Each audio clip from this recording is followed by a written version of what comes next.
Assuming everyone who we expect to show up shows up. I didn't see what. Oh, that's yeah. I like that. Yeah. Please.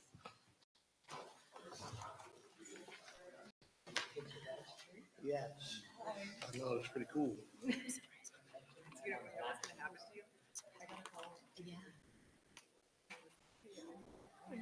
Yeah, it's true. Yeah. So many people show up to see. Yeah. There's like special issues. I did not. I was doing it yesterday. Speaking of the dawn. Good morning. I don't know for sure.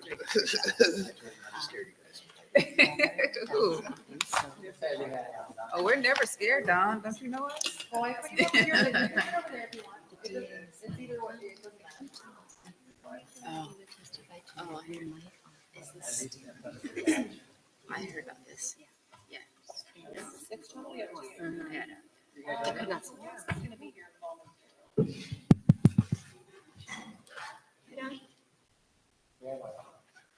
You definitely sitting over there. Yeah.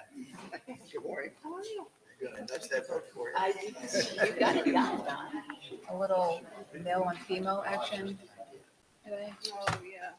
Good morning. It is now 9:10, Thursday, May 8, 2025, and I am calling to order the meeting of the Los Angeles Probation Oversight Commission. I am Eduardo Mundo, Chair of the Commission. Welcome, and we look forward to hearing from our panelists, commissioners, and the public today on several important issues, including the POC Ad Hoc Committee updates, probation's depopulation plan, and the global plan updates, a presentation on some pressing human resource issues, PRIA updates on the POC's data and information requests, and a report from the POC's executive director.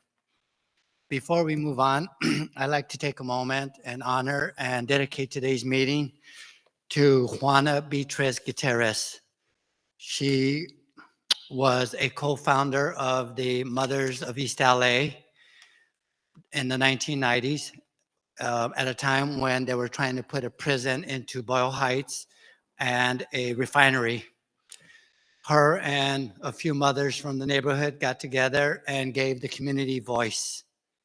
And because of that voice and because of their strength, the prison was never placed there, nor was the refinery.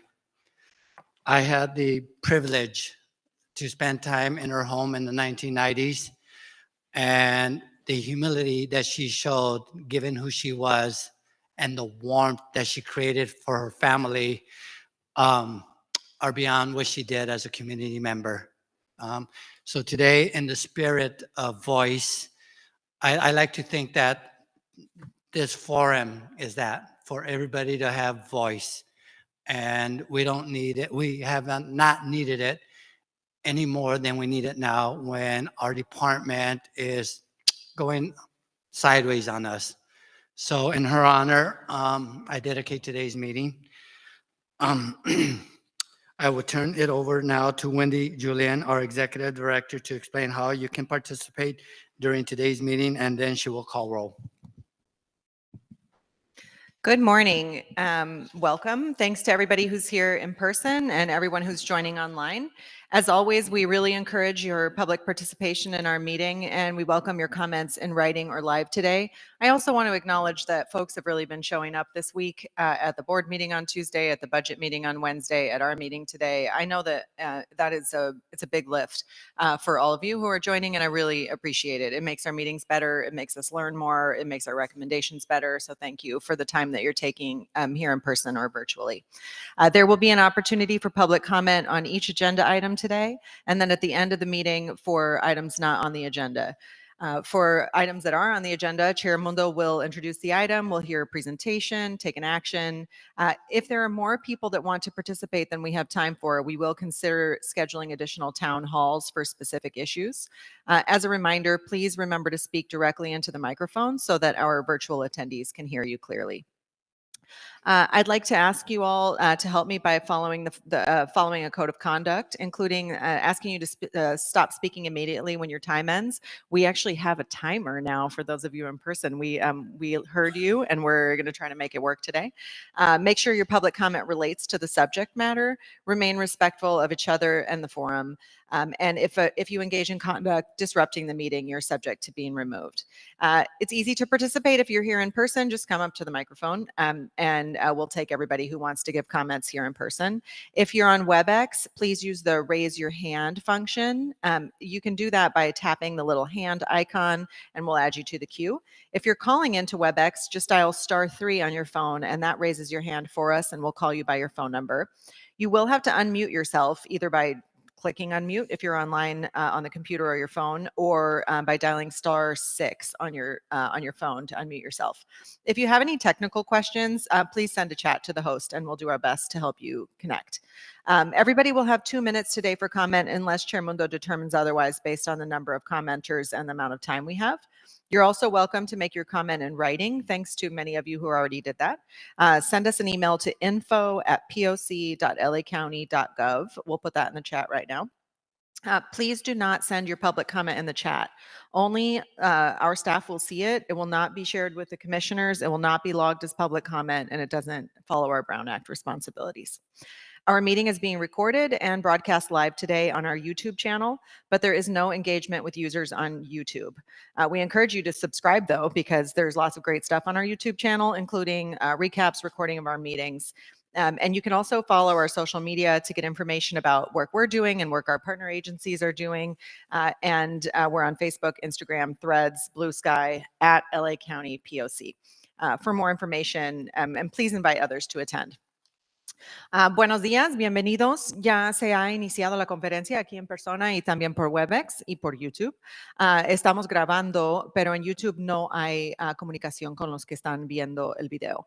Si le gustaría hacer un comentario público, tiene que estar aquí en persona o estar conectado vía WebEx. En WebEx, por favor, haga clic en la imagen de la manita que está abajo de la pantalla y abriremos su micrófono. Si está escuchando la conferencia por teléfono y quiere hacer un comentario público, presione *3 y le avisaremos cuando sea su turno. Si prefiere hacer sus comentarios en español, les daremos el doble del tiempo y podemos proveer traducción o usted puede proveer su propio traductor. No más déjenos saber al iniciar su comentario. Muchas gracias.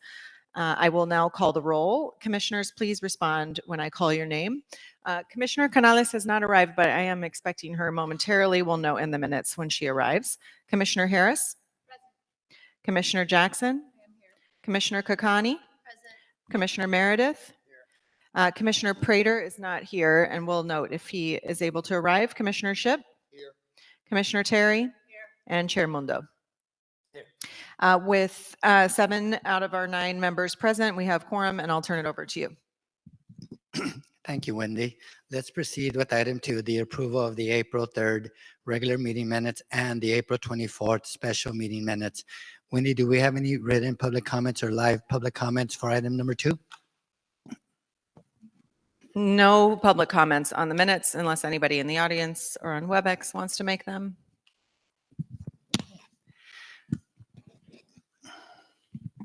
Can I have a motion to approve the April 3rd regular meeting minutes and the April 24th special meeting minutes? I move to approve both dates or minutes for both dates. Thank you, Commissioner Jackson. And the second? Second. Commissioner Kokani. Are there any changes to the minutes? Hearing none. Commissioners, please vote with a voice vote. Aye. Aye, thank you.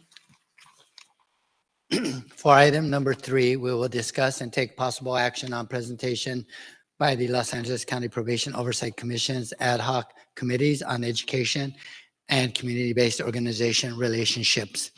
I will begin with a short presentation of the educational ad hoc.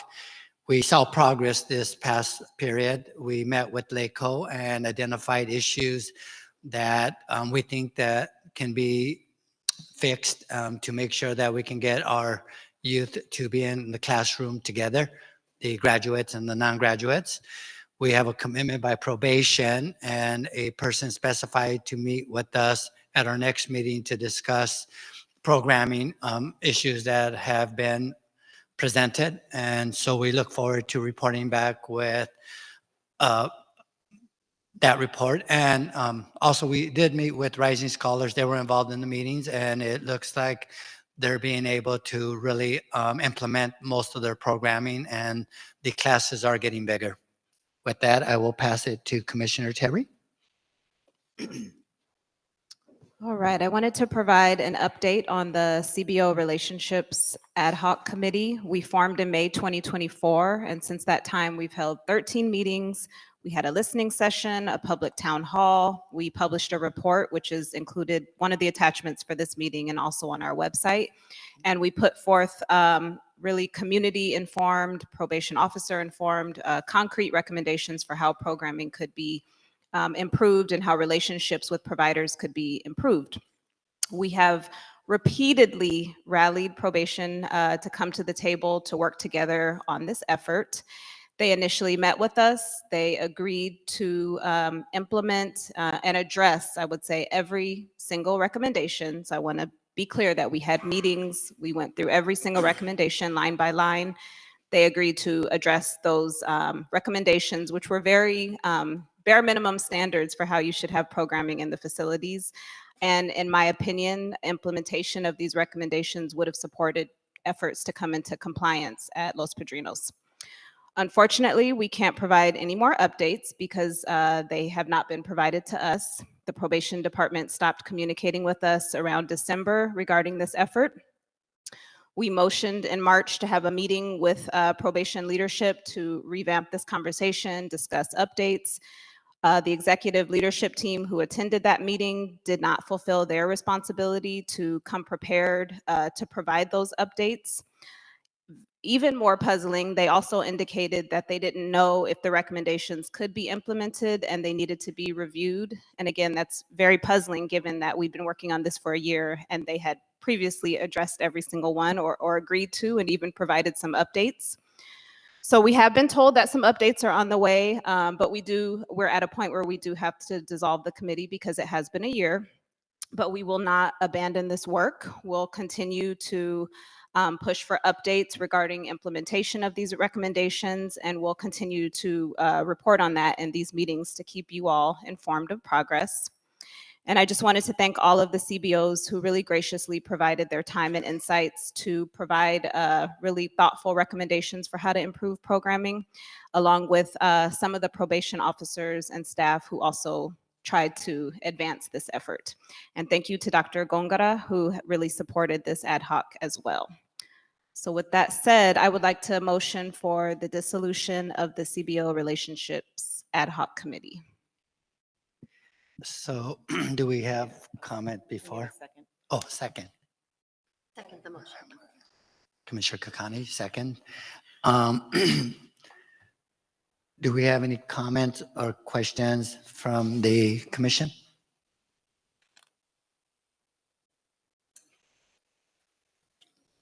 Yeah, Just a procedural one. We can continue to have meetings, right? That's what Commissioner Terry said, but I just want to understand, with probation and continuing to work on the issue, if the committee's disbanded, what does that look like?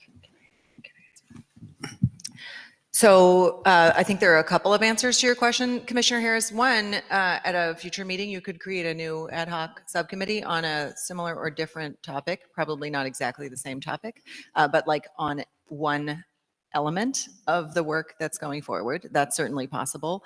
Also, with less than a quorum of commissioners can communicate with each other about topics and communicate with the department about topics, or tell staff to communicate about topics that are related to this. Also, since Commissioner Terry is on the leadership team and is part of the agenda setting meeting that happens every month, Commissioner Terry could bring to Commissioners Mundo and Canales an idea to agendize at a POC meeting a topic related to CBO commission. So there are multiple ways you can continue to do this work. Commissioners? Okay, Wendy, do we have any written or live? It's okay. It's okay. I didn't finish the sentence. I just wanted to say that I know programming isn't where we want it to be for our young people. And I do hope that folks who are providing programming and going inside our facilities or probation's facilities continue to reach out to us with the challenges that they're facing, maybe the successes that they're having, so that we can continue to monitor this work. Because at the end of the day, it's the young people who are paying the price when this isn't working. Thank you, Commissioner Kakani. Public comment? Okay, we don't have any written public comment on this item. Is there anyone in the room who'd like to make public comment on this topic? We're talking about the Ad hoc Education Committee, the Ad hoc CBO Relationships Committee, and the motion to dissolve the CBO Committee. Good morning.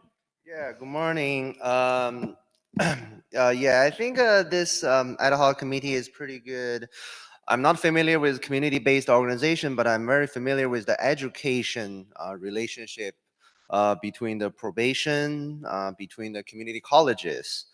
I think, maybe we should invest more in this effort, because I have seen some amazing things around the campus. In our education, aka college campus, I have seen a lot of flyers that you have a special grant that is only applies to formerly incarcerated students. So everybody else not eligible. We have some so-called re-entry free meal program that was only applied to formerly incarcerated students. And then everybody else who never been to prison before, not eligible. So I don't understand why it's good, but based on every one of you, whatever said, is a great to provide more services. It is great to provide more benefit to formerly incarcerated students, so they can make sure that they graduate college debt free. They can get a good job, and then they don't have to commit a crime again. That is your hope, and hopefully you can report back after 5 years, after 10 years, what is the result of your effort, what is the result after spending those money, investing in such programs, and then what outcome do we have. But anyway, if everybody supported, I will just support it, and then hopefully we continue this work in our community college and university campus. Thank you, and also for trying out our timer as the first person. That seems to be working. Good morning. Good morning, Helen Eigenberg. I just want to thank you all for creating the committee that was over checking into the education. It seems like such a simple thing that we should be providing, and it's just not happening, and it's so frustrating. We're 2 years into the Rising Scholar program. My question is, do we know at this point if any of the classes are being done in person, or are they all online? Or do we not have any data? Yes, they're being done. There are a couple classes being done online. And in person. And there is stuff in person. Yes. Okay. I hope that we'll keep focused on this. I mean, this just seems like one of the many humane things we need to be doing is educating these young folks along with the programming. So thank you for doing this. And I hope, all the CBOs that are working their way and trying to get in there and do this, I thank you. And I just hope that we can keep moving forward on this. And we did meet the new Rising Scholar folks, and they seem to have put more people onto the committee now. So hopefully that's going to help it move in a positive direction. Thanks. Thank you, Helen. I don't see any other commenters in public. No, nothing online. And thank you for bringing that up, Helen, just so I can clarify that the motion is only to dissolve the CBO Relations Subcommittee, not the Education Committee.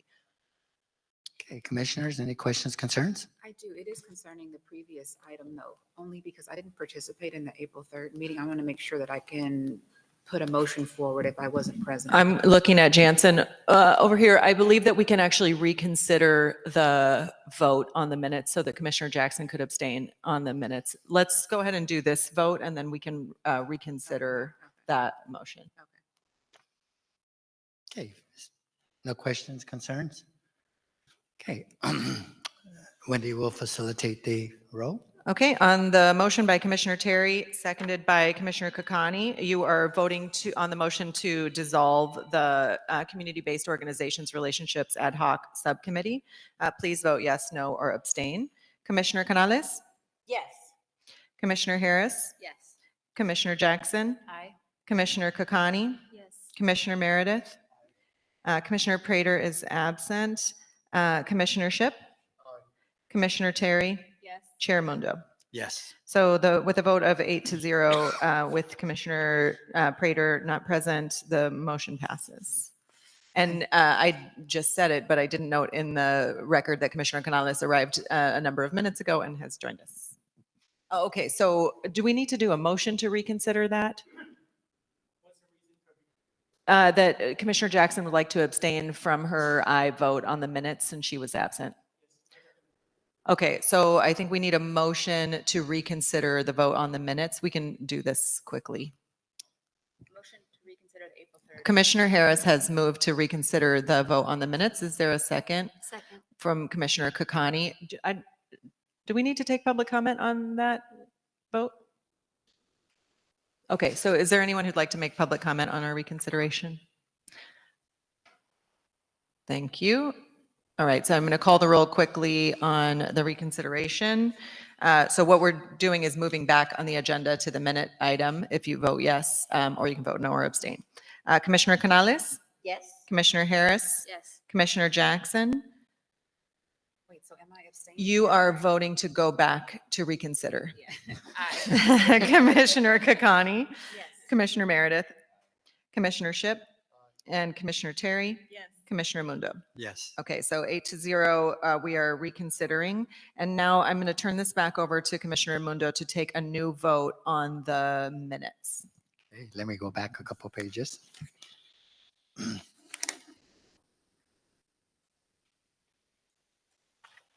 May I have a motion to approve the April 24th special meeting minutes?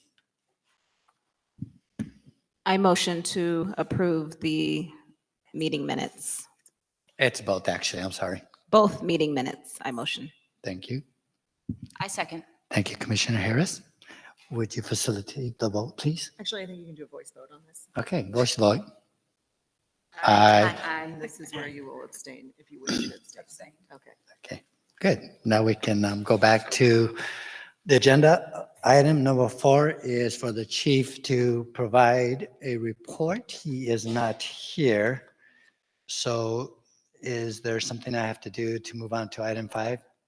I don't know why you have 2 microphones. That's really excessive. Agency. I believe that you can suggest that we move to a different item and have a consensus of the commission to move to a different item and come back to that item when we can. Any questions, concerns about that? Do we have a sense of when the chief is arriving? I was told that he was confirmed to attend, and I have not heard anything different. I'm looking at my staff to see if anyone has heard anything different. No. Okay. Just didn't know if it was in a few minutes and if it made sense to wait, but I guess not.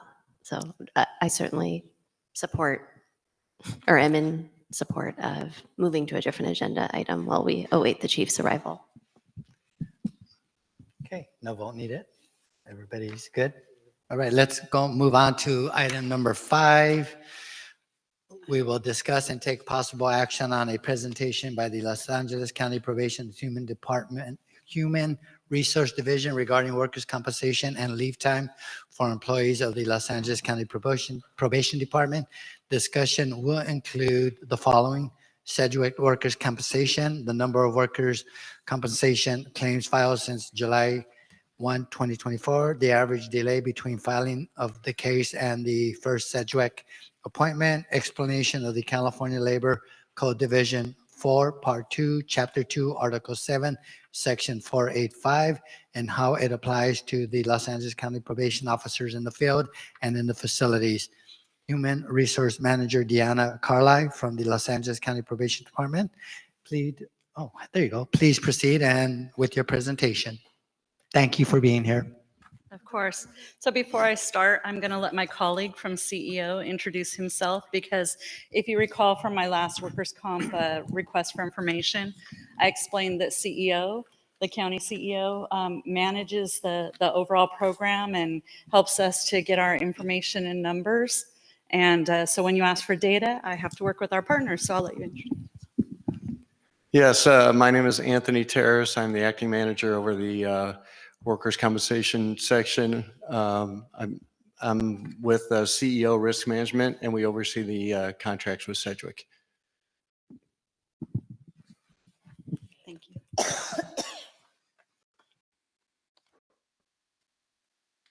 Your report? Okay, so I was asked to provide the following. Sedgwick's workers' compensation, number of workers' comp claims filed since July 1, 2024.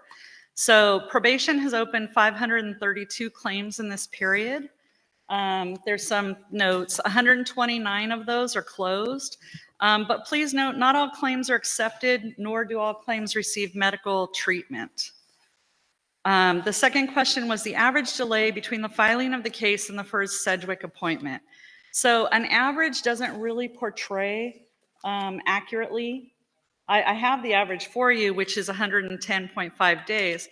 But the reason it doesn't accurately portray that is because if you break them down by type, for example, out of the 340 claims for the injured workers who actually sought treatment, because not every claim results in someone seeking treatment, 205 received treatment on or before the date of the report of the injury. So 60% received treatment on or before the date of the actual injury claim. 57 received treatment within 1 week, so about 17% on top of that 60. 22% within 2 weeks, or 6% within 2 weeks of the injury. 35 treatment within 60 days, so 10%, and then 21 received treatment after 60 days as the claims were delayed for further investigation. It's about 6%. So I think it is very important to note that breakdown so that you don't, look at that 110 days in and of itself, because each of those sections, as it shows, receive a different time frame. Then the last thing that I was requested to explain is how 4850, which is the California Labor Division Code Division 4, Part 2, Chapter 2, Article 7, but it's commonly known as 4850 leave, how it applies to Los Angeles probation officers in the field and the facilities.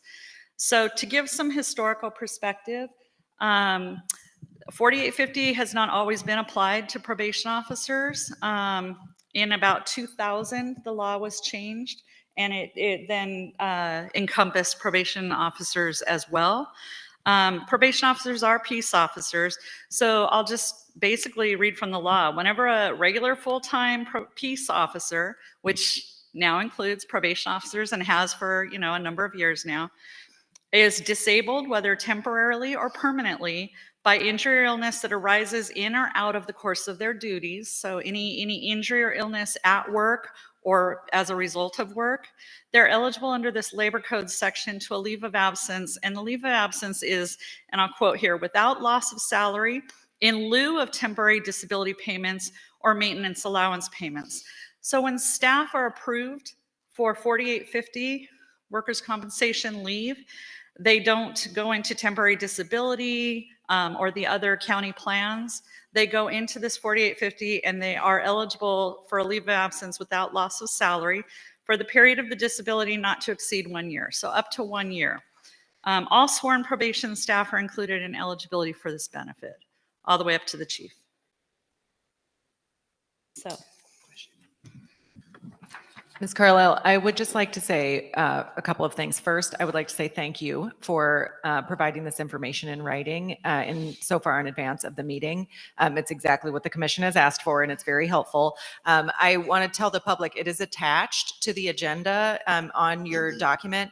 It looks a little different because we translated Ms. Carlisle's email into a document that has the POC letterhead on top of it, so it's a little hard to see. I just had trouble finding it in my own packet, and we're the ones who made it. So you have all the numbers that she just read available for you to look at on this. And I also would, if you could, just given what I know about our audience, say a couple of words about what a workers' compensation claim is. If you would like. So for example, if I'm here as a county employee at a county facility, interestingly, although I don't think that matters, but if I were to slip and fall today, could you just talk about what that looks like in terms of a big picture workers' comp claim? Sure. In California, like most states, workers' compensation is a no-fault system. So if someone is injured in the course and scope of their employment, we are responsible for treatment of the injury, regardless if they're at fault or not. So if, using that example, she were to trip and fall, it wouldn't matter whether it was her fault or the fault of someone else. We would be responsible for the provision of medical treatment, disability benefits while someone's off work, and permanent disability benefits if there's any kind of permanent injury. And just to go further, that applies to all employees. The mechanism for it is a little bit, and the delivery of benefits is a little different under 4850. As I explained, that's a specific leave for peace officers.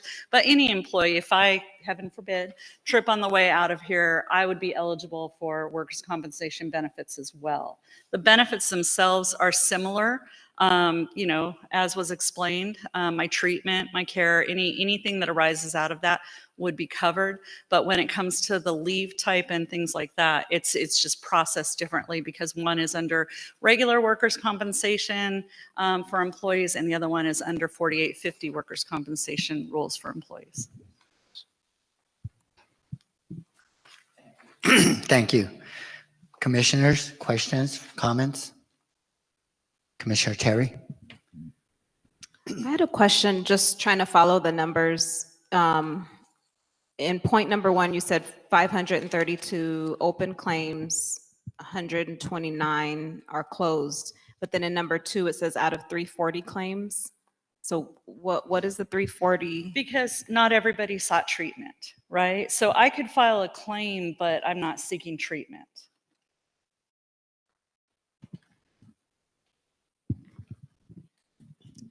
I have a question. How or is the 4850 leave connected to the 60 to 90-day rotation? Is there any connection between the two? Well, okay, when you say 16 to 90, sorry, we have so many. You're not talking deployment, you're talking about the accommodation process, right? That we currently have in place because we have more people requesting accommodation than positions, is that? Yeah. Okay. So with our rotation process, that applies to anybody, whether it's a personal injury or a work injury. Anybody who's an injured employee is eligible for accommodation. Doesn't matter if it's workers' comp, if it's 4850, it doesn't matter what the injury, it doesn't matter if I was skateboarding and, on a weekend and hurt myself, I would still be eligible if I needed accommodation for that. So everybody who needs accommodation is in that. And of everyone under accommodation needs, you're going to have different buckets. You're going to have a personal medical, you're going to have workers' comp, all of that. Yeah, I guess I'm recalling public comment from the past where the probation officer was on, I want to say, a 90-day rotation or something like that, sort of forced to exhaust leave, but also capable of partially performing their duties, maybe in a more modified capacity. So part of it is me trying to understand the number of staff that may be eligible or capable of performing even field services, right? Because that's part of our issue, is that we have these shortages because we don't have staff members to commit to those roles right now. And if there's any consideration given to those who are forced to go on leave right now, and if they're considered for those positions, or maybe there's no real connection there, but I'm trying to figure out if there is. Well, because we offer accommodation to any employee, regardless of whether it's workers' comp or not. All of the employees are treated equally. However, if somebody is eligible for 4850 leave, for example, and they're placed on leave, then they would be using that benefit as opposed to sick or vacation or other accrued benefits they may have until they exhaust it. Or until they're brought back and they're able to work. So that's kind of how it ties in together. If we can't accommodate in that moment, we're doing the rotation for 90 days and there's not an available item or assignment to give the person, and they already are approved for workers' comp 4850, then it would resume if they still have part of that year left. So let's say somebody had been out for 3 months, came back to work with restrictions. We can at that time accommodate those restrictions. They're still going to have the remaining 9 months of workers' compensation through 4850 coverage available to them. Does that kind of make sense? Because they're really two different things, but they certainly tie into each other. Yeah, I was trying to understand like where the sort of intersection of the two things are. There is someone here who perhaps may issue some public comment that could help me understand that a little bit better. So I'm just going to look forward to that, maybe. Yeah. Commissioner Kakani? Thank you. So if I'm just reading this document correctly, or maybe you can help me. So of the 764 claims that were filed last year, is it correct that 335 were assault claims? So are you She's referring to the report from the previous meeting. Oh, okay. Yes. I don't have the report Oh, from the previous okay. meeting in front of me. Apologies. That's fine. I'm assuming that's correct, given that that's the data that you shared. If it was the data that was shared, then it was correct at that time. I mean, everything is fluid, right? So the numbers change Of course. daily, but yes. And I know this was for last year. I'm just wondering if, I imagine that you all are collecting data for this year. We collect data every day. Okay. Do you know how 2025 is kind of looking in comparison to 2024? I know we're only like halfway through the year, but Not off the top of my head, no. okay. No. But to her point, that is data that's constantly tracked by our loss control section of risk management. I just think we oftentimes hear that there isn't, as you've heard, I'm sure, Ms. Carlisle, that, we're not collecting or talking about assaults on staff, which is what I'm assuming assault is referring to, as assaults on staff while they're on the job. Yes. And so it would be helpful. Again, I understand this wasn't asked of you today, but perhaps if you could provide some updated data and also just compare it, compare it to other departments. I think you had shared last year that probation's kind of assault claim to total claim ratio was less than some of the other departments. Yeah, I don't have my notes with me, but I do recall that I provided information in regards to the other sworn part, fire and sheriffs, and we were actually below at that time both of the other departments, because we don't look into those specific things. We track everything, but when we're asked for specific information with specific parameters, then we pull that data and then we do that analysis. We provide a lot of reports on a regular basis, weekly, monthly, and so unfortunately, unless we pull the data and do the analysis, I don't know off the top of my head. But I do understand the question, and that's why we were responsive. I appreciate that. Yeah, just perhaps if Sure. it's possible, Wendy, for us to request that data, just to do a comparison. Commissioner Harris? Does the HR department collect this data, or does the CEO's office collect and maintain the data? So it's both. The HR department within probation, the HR team is responsible for gathering all the immediate information. So when someone submits a workers' comp claim, a packet, they're responsible for processing, making sure that everything is in there. It goes into a database that is shared county-wide. And that database and the information contained within is managed by CEO. But we enter in all of the information in real time as it's going. And how do you get that? How do you get and process the data? Just by people filling out a form? I'm asking because often there's some real data issues. I remember when Ms. Epps was around, we were talking about data and just getting basic data, and it seems like this is functioning well, like this HR data. So I'm wondering, you know, how easy it is for you to collect it, how you do get the data, and then, you know, the data management system that you have. That seems like it's functioning well too. Is that an accurate assessment of Well, that? I appreciate that. That reflects a lot of hard work on the team's side, all the teams, CEO and HR.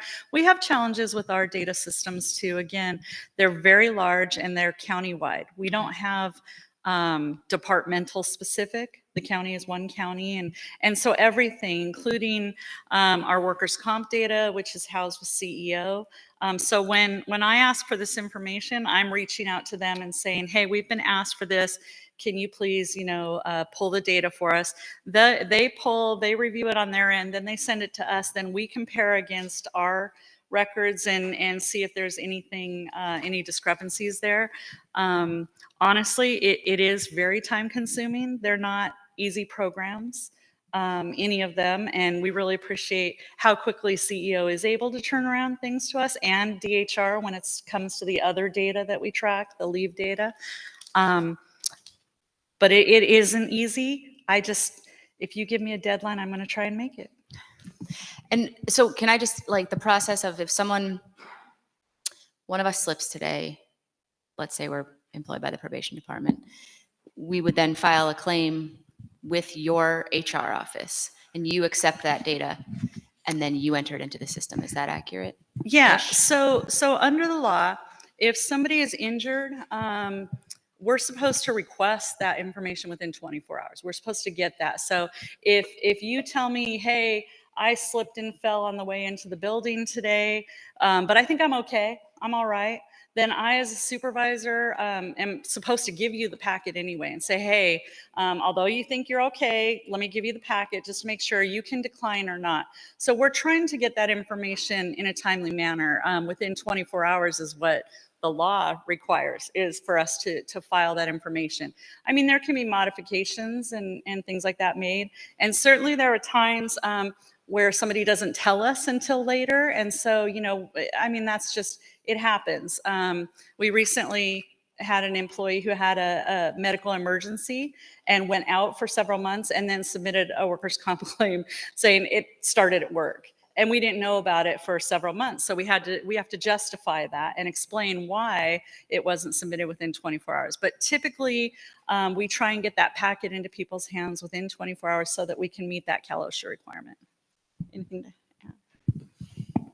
No, and then from there, what happens when they call the claim in, all that data is input by staff at Sedgwick, our third-party administrator, into our centralized claim system, which again is overseen by the Chief Executive Office. The system's called Risk Connect, and that's where all the data fields are entered at that point.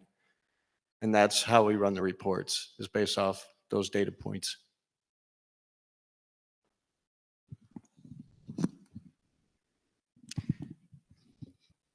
Commissioner Jackson. I have a follow-up question to my earlier question, which is, would someone on light duty be eligible to perform some administrative duties in the field offices?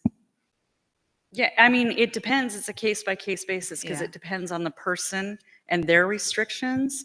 But yes, I mean, most of the time, just depending on that individual's restrictions. So I'm going to have a follow-up question on that because I've been trying to figure this out. Do any of the individuals that do the 90 days and return, do any of them return to the position they actually hold? So that depends too. So what we're talking about is light duty assignments or modified duty. So a light duty assignment is one that doesn't require certain physical needs. So for example, and I'll use the institutions, key control. right? If somebody has a restriction, they might be placed into key control, which is not their regular assignment.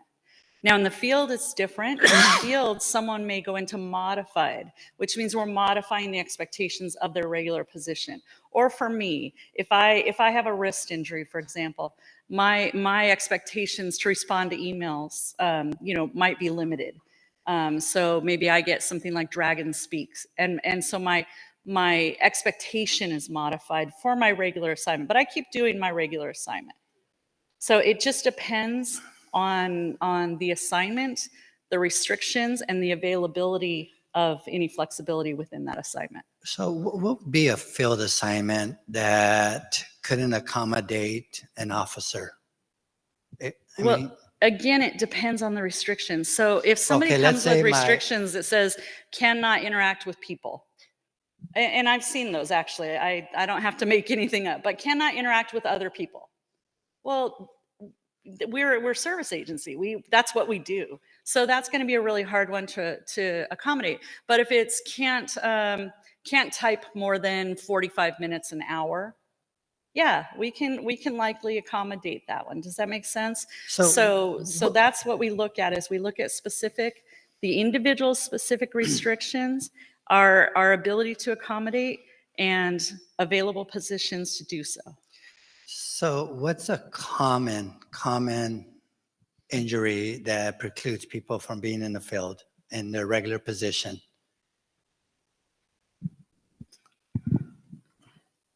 I mean, there are a million different restrictions. Every single restriction is different. So I hate giving the standard HR answer, but it depends. It depends on the assignment, the restriction, and the availability to do so for everyone.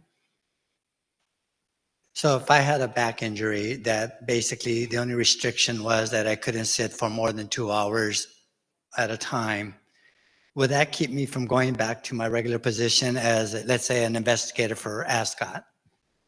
It depends. We would have to look at, what does your regular position require you to do? Do you sit in chair for the majority of the day? And if you do, then that's probably going to be a challenge, because if you normally sit for 7 hours, but you're only able to sit for 2 hours, then we start getting into, is it reasonable? I have seen restrictions of lie down. I think I gave the example the last time I was here. I had an infection in my leg and I had to elevate. I was able to telework, but it was a little awkward with the laptop.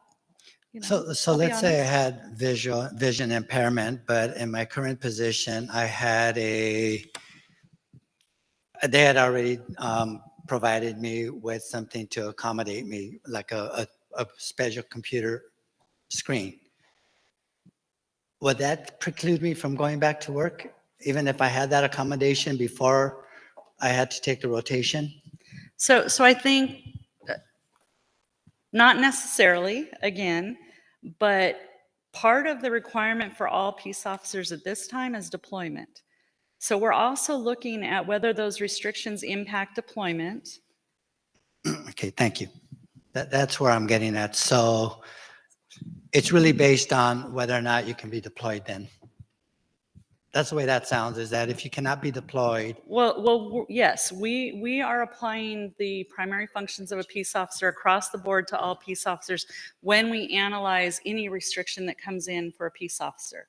Because the harsh reality is, we've been deploying since 2020 and it doesn't look like it's ending anytime soon. We have that significant, especially under the emergency, that significant need and requirement. So of course we analyze whether or not someone can do the full scope, and if they can't, what we can do to perhaps accommodate. Okay, the chief, I think, wants to answer this one. Yeah, and I promise I'll give you your seat back. I just want to make very clear that, no, I disagree with that. It is not based singularly if you can deploy or not, but with whether you can perform the full peace officer functions. Those are two different things. It happens to be that we're currently deploying, and that has been the trigger from some of the assessments, because that's when folks have turned in letters. But independent of deployment, the same requirements to be a peace officer exist. In other words, there aren't separate peace officer requirements for whether you deploy or not. That's an important piece. The second, and I'll leave it alone, is if we could, and I don't know if this is happening, but if we could please not utilize specific examples of current employees that have claims. It's very important for us to just talk about the rules and regulations and not accidentally answer someone who's individually going through it. Fair enough. So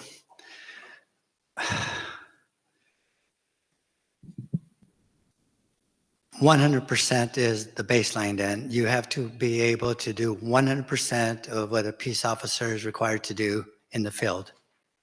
Is that correct? Hey, Oh, I know we keep going back and forth, and I already promised to give you, Wendy, the seat back. You 100% of the time have to be able to perform the core peace officer functions. Temporary accommodations are exactly that, temporary, but the core peace officer functions exist with the position, the deputization as a probation officer, and they carry with you independent of the assignment you go into. The assignment you're currently in may not require you to do X, Y, or Z often, but you always, by holding a deputization, have to be able to perform those core functions. So I'm a regular supervision officer. Basically, I call, my kids come in, I talk to them, I write a report, they leave. I guess what I'm trying to really narrow down is, are we doing this because of what we may have to do rather than what we actually really do all the time? Like we may have to restrain somebody or we may have to chase somebody? Yes. Okay, and I've asked here in the past, just numbers of how many times an officer in the field outside of the gang unit and the SEO has really had to put their hands or do anything physical. And so, and being in the courtroom, hearing about all these kids that are not being seen and all these issues that we're having with lack of supervision out there, it just seems that there's got to be a way to kind of balance that so we can still maintain the safety of the community and the safety of the people we're supervising. So I guess if we're going to use the standard of what may happen and what we may need to do, is it worth what it's doing to the field and to the morale of this department? And I don't sit where you sit. So if you can just help us understand that component of it. I certainly understand your position. You jumped very quickly into a conclusion that public safety is being impeded, and maybe that's part of the later discussion today. So I certainly don't share that this is causing that. But I think that you've actually described what it is to be a peace officer. I do not know when violence may come upon you. I do not know when you're going to have to intervene and protect someone. I do not know when you're going to have to help carry someone to safety because they're being abused. I don't know when that's going to happen. But I know that the reason 830.5 has designated you as a peace officer is because that may be a requirement, and we expect you to be able to do that. And so it would be wonderful if I could decide when, much of what we do is reactionary, when that would occur. But I know that the whole point, if not, there would be no need, likely, to have these positions in the 830.5 peace officer category. And this certainly isn't a conflict throughout the state and the other counties. Everybody understands that when you're deputized, with it comes the ability or the necessity to do those things. And so I wish there were a way to exempt folks, but I think what we would be saying is that then they don't need to be peace officers. And that's a separate conversation where I certainly would say that the department has already undergone an analysis and created a different position, a probation assistant position, in part acknowledging that there is a whole host of activities that are part of probation that don't need a peace officer to do them. And so we've actually expanded the classifications and number of positions because we think that you're right. If I can predict that you will never be asked to do those things, then it's a different classification that we could have to do that. Commissioners? I mean, I understand that. Am I chopped liver over here? I'm sorry, Commissioner Meredith. Oh, Since I'm the one that requested this presentation, I thought I even might look this way. Well, my question really on this focus was 4850 time. What I hear from people, this is like one by case, hear from people is, I get injured at work, I go off, I'm not on 4850 time. I have to wait for Sedgwick to decide. Before that, I'm on my own dime. Is that true? Yes, and until a claim is accepted. Once a claim is accepted by Sedgwick, then they'll send the benefit notice over to probation payroll. And at that point, anytime if they've used their own time, it gets converted to 4850 time. They don't ultimately lose that their time though. Okay, I'm a deputy sheriff. I get injured in the line of duty. I go on my own time until Sedgwick comes around? Yes, but in the majority of cases are accepted within 14 days. Because I'm hearing there's an extended time before Sedgwick recognizes this. I'm getting it from both sides, sheriffs and from probation. But more importantly, I think part of our problem is getting staff back to work is that in my work, I'm a retired peace officer. And if I got injured, as soon as I walked out that door, I was on 4850 time until I was cleared to come back to work by a doctor.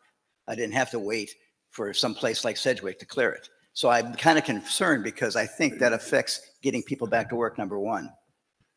No, well, the workers' compensation laws haven't changed, so I can't speak to your prior experience, but 4850 is only approved on accepted cases.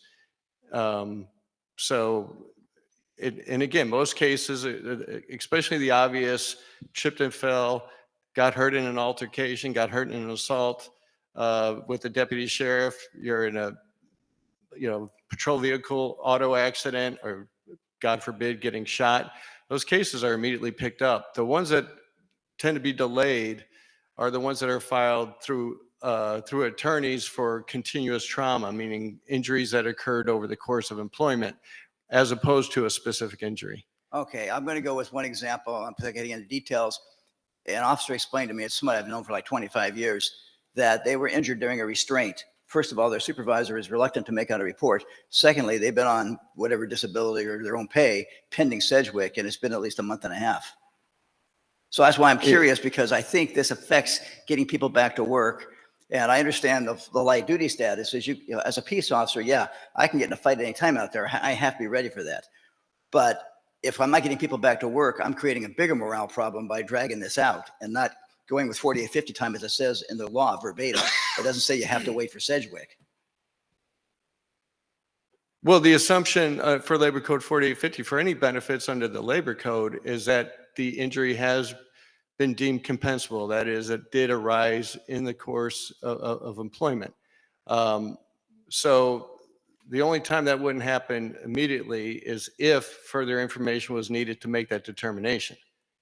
Well, apparently it's not happening. That's why I requested this presentation. No, I mean, as the office that is responsible for overseeing their contracts and who perform annual audits, performance audits of of Sedgwick, it is happening. That's not to say, again, if there's, I mean, so far it looks like we're probably heading for somewhere between 800 and 1,000 claims this year. 800 to 1,000 claims every year for probation. You're always going to have some examples where well, I can understand. But I don't think those are the rules. Those are the outliers. Most of those claims are going to be minor type complaints or claims. What I'm talking about is somebody's obviously injured at work. They go out and it's going to be a month before Sedgwick gets back to them, or however long it's taken in this case. That affects morale. The other side of the coin is that on some of these claims, there's no doubt in my mind they're fraudulent. Okay. And a few years back, I think it was under Chief Powers, we actually had Department of Insurance come in and make a few cases out of that, and everybody seemed to come back to work. But those that are legitimately injured shouldn't be delayed. And I agree with that. Thank you. In the interest of time, the chief has to leave at 11. And I'm suggesting that we table this and revisit it after he leaves. Okay. Do I need a motion for that? Okay. May I have a motion to table this item number 5 and return to it after we complete item number 4. I motion to table this item and return to it after we complete. Thank you, Commissioner previous. Terry. And a second? Commissioner Canales, do we have to take a vote? A voice vote, please? Aye. Aye. Okay. So with that,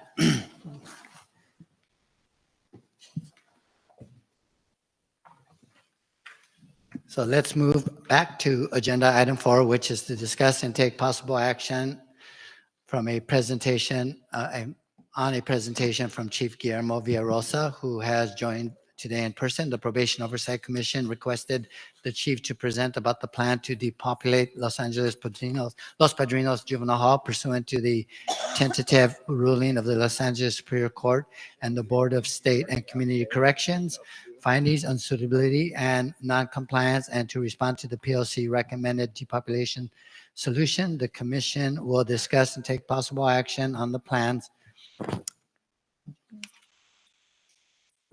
Sure. And I think we have an unscheduled person here. Would you please introduce yourself? Good morning, Robert Arcos, Deputy Director of CSSO and SEO. Good to have you. Thank you. Good to meet you. Good morning.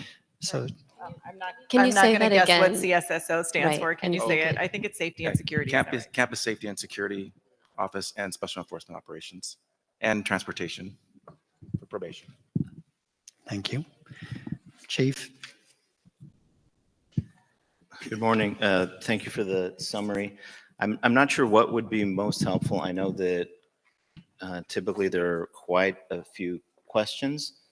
So I don't know if you, in referencing the board's motion, which essentially called specific items from the POC proposal, if you would prefer that we just go through those items. I mean, I know we have to go through those, or if you prefer a different format.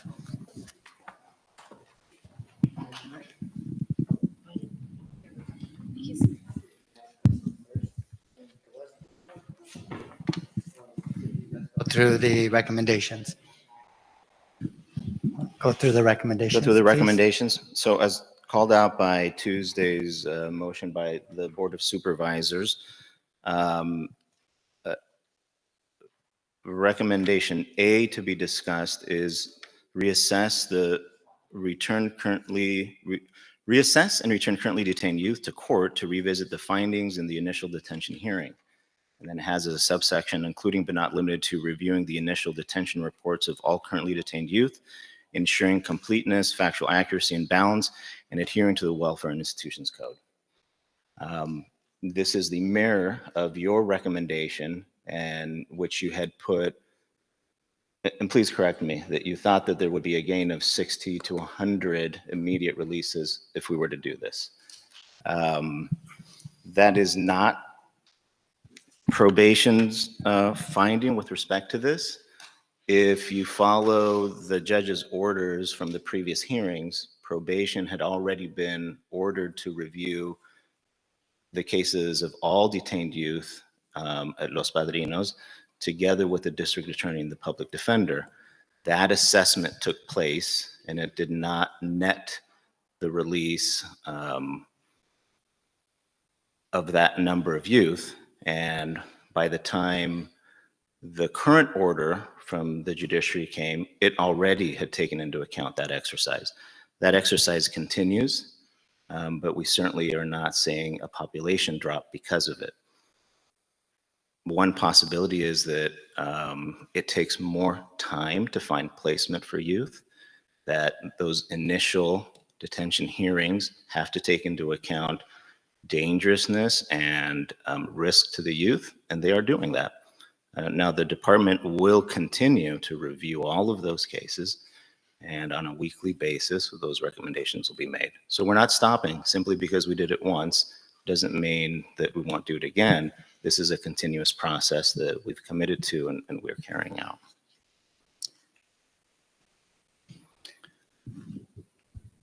Commissioner Brooks. I'm sorry, Harris. That was close. 2 quick questions. One, could you please state how many reviews you did? And are you representing that the public defender was present in all of these views and that they shared in your joint assessment that very, very, very few youth could be released? Well, I make no representations for the public defender, but it was ordered by the court that both the public defender and the district attorney review the same cases. That took place, and ultimately it was judicial discretion that resulted in very few of those being released, if any. I don't think more than two. Are you talking about the process that occurred almost a year ago? No. So recently, you had the district attorney and the public defender sit in a room and review cases with you, or were they in their independent office doing it? I'd mean, have to I'm- get back to you if it occurred in the same room or if it was essentially a review by probation and then forwarded to the district attorney and the public defender, or what that process, how it physically took place. But I will continue to refer you to the fact that the judge ordered for this to be done. The results were provided to him and he was satisfied with those results. So there was no further. That's the 175 and the 5. That's or the 275. So your representation is that you went through 275 youth and only 2 were eligible for release. I'm not sure if it was the 2 that ultimately were released. I would have to get back to you, but the exercise took place.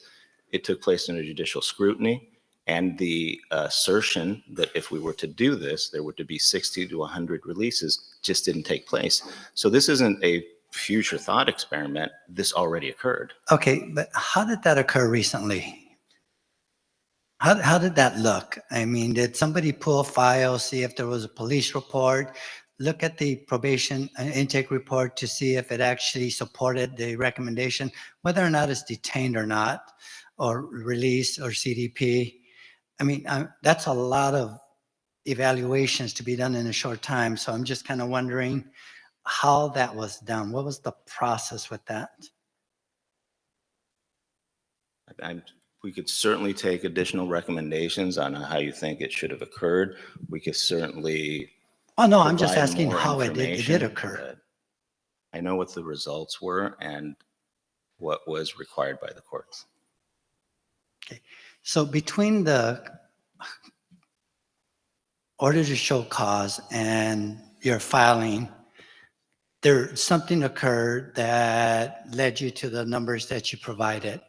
And I'm trying to figure out what that was. How does that look? How did that look? I mean, did we go back and look at files and look at the arrest reports and determine the elements and circumstances and whether or not the initial detention recommendation or CDP recommendation was supported? Or did we just, I mean, I get the sense that we looked at booking and decided that we can't even look at the 211s, let's not look at those because. What made you think that?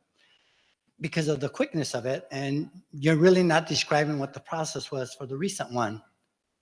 So that's all I'm looking for, is what was the process for the recent information that you provided? Yeah. And who was involved? Yeah, we could certainly provide you more information on who from probation was assigned to it, exactly when it went to the DA and the public defender. If you're interested in the entire process, we could certainly provide that to you. I don't have that today. Or even the process behind the 2 CDP cases. Are you able to give us insight into how those determinations were made? We would really just appreciate understanding what the evaluation entailed and how you guys arrived at those conclusions. We believe that more youth are eligible for those same considerations. So more insight would help us understand No, I certainly understand the POC's position, and those were not the results that we found. Certainly probation did not do it in isolation. As I'll repeat, both the public defender and the district attorney, as is always required, had input, and then ultimately it was the judge that determined whether that reassessment should result in release. Okay. I understand that the POC disagrees with the conclusions even before I come back and tell you exactly what the process was, but I'm not going to be able to provide you that process today, but I can commit to give you all of the details of it, especially because it's ongoing. The second review is ongoing. Would you not be invested in the same way that we are in understanding like how you arrive at these numbers? Like, it's not us just wanting to, like, would you not have the same questions that we have about how, be it a judicial process or not, like how you could defend the information that's been presented to us today? You rephrase the question. I'm just saying, like, you're saying we should all be on the same page here, right? And if you're presenting this information with any degree of confidence, you should be able to answer the how, or at least be invested in the how in the same way that we are. But it just doesn't seem that you are. Like, these are questions I would imagine that you've posed to the courts as well. How did you arrive here? I mean, that's my assumption, but maybe that hasn't happened, or maybe you're not interested in the same way that we are. Yeah, those are mostly statements, but probation officers that are invested in the well-being of young people make these assessments every day. That's what probation does. My perspective is obviously different from this body, in that I have confidence in the probation officers that do these assessments, and that they are professionals, and that they don't have an outcome in mind when they begin, and that they provide the court full and honest information in their recommendations. And so when the court tasks us, and I task them, with doing a secondary review of all of these cases to determine appropriateness, a second look, giving the circumstances on whether they're released, I trust that process. And the process is also not a new one. It's what we do for courts every day. It's simply a second look at it to make sure that, in fact, the first assessment was appropriate. If there are dynamic factors that have changed, and maybe they weren't then, but they're ready for an alternate placement today before the next scheduled hearing. And so I certainly don't concur with you that I have no interest, or that I'm not involved in the weeds, but I do certainly have more trust in the probation officers in the process that we already have with the courts. Sure. Just really quickly, can I ask a follow-up question? What are the offenses for the two youth that were referred or eligible for CDP? Are you able to at least share that? I don't know. Commissioner Canales. Thank you. And Commissioner Meredith has his hand up too after me. Yes, good morning, Chief, and thank you so much for your attendance today. So my question comes from the opening statement that you made, following the judge's orders together with the DA and the public defender, they've already reviewed all these files. So you are definitely saying that probation was involved in this process, right? Yes, that was submitted to the court. Okay, but you don't know who from probation, right? No. Okay. Do you have any idea who at probation might know? I mean, do you have a name of a supervisor who you might go back to and ask about the reviewed files? How are you going to find out the information? That's my only question. If you don't know right now, but you're going to come back to us with the answer, where are you going to go find the answer? I've got to be honest. These questions are really more commentary than questions. If you're asking me, it's a direct question. Where will you find the answer? Well, it's an offensive question. You're asking me to name the employee to make sure I know where to go to. That's an offensive question. I have told you I can get the information and provide it to you. For your follow-up question to be, which employee are you going to go ask, is offensive. Chief, it definitely is not offensive. I just sat through a trial yesterday and I witnessed Supervisor Ortega testify under oath that probation staff that write positive notes cannot be trusted. So that's why I am concerned. Who is leading the charge on this? And she also testified under oath how sending the youth to adult facilities is part of the depopulation plan. That's why I'm asking, do you have an idea? And you're offended? After I just watched them try to destroy a young person's life yesterday, I sat all day in court, and you're offended? I'm shocked. I'm not offended though, and I'm not surprised. But literally, she said probation was lying and cannot be trusted on the positive notes, but made the determination that they can be trusted on the negative. So if this is who you are entrusting to have in charge of reviewing files, maybe then we could understand why only 2 were approved. And I do think it is important, and I do think it's a relevant question that we are provided that information. Commissioner Meredith? Well, I do recognize that we do have hardworking, dedicated staff to the department. And correct me if I'm wrong, Chief, but I would presume that the DA's office, the public defender, the DA and the chief public defender probably didn't review these cases personally. They relied on staff. That would be safe to assume. Okay, and singling out who is responsible, we can find out a name, but I'm going to believe that you have a team under you of executives that have supervisors and managers under them that you direct the task to, and they are responsible for it. And if need be, you could get that information. Of course.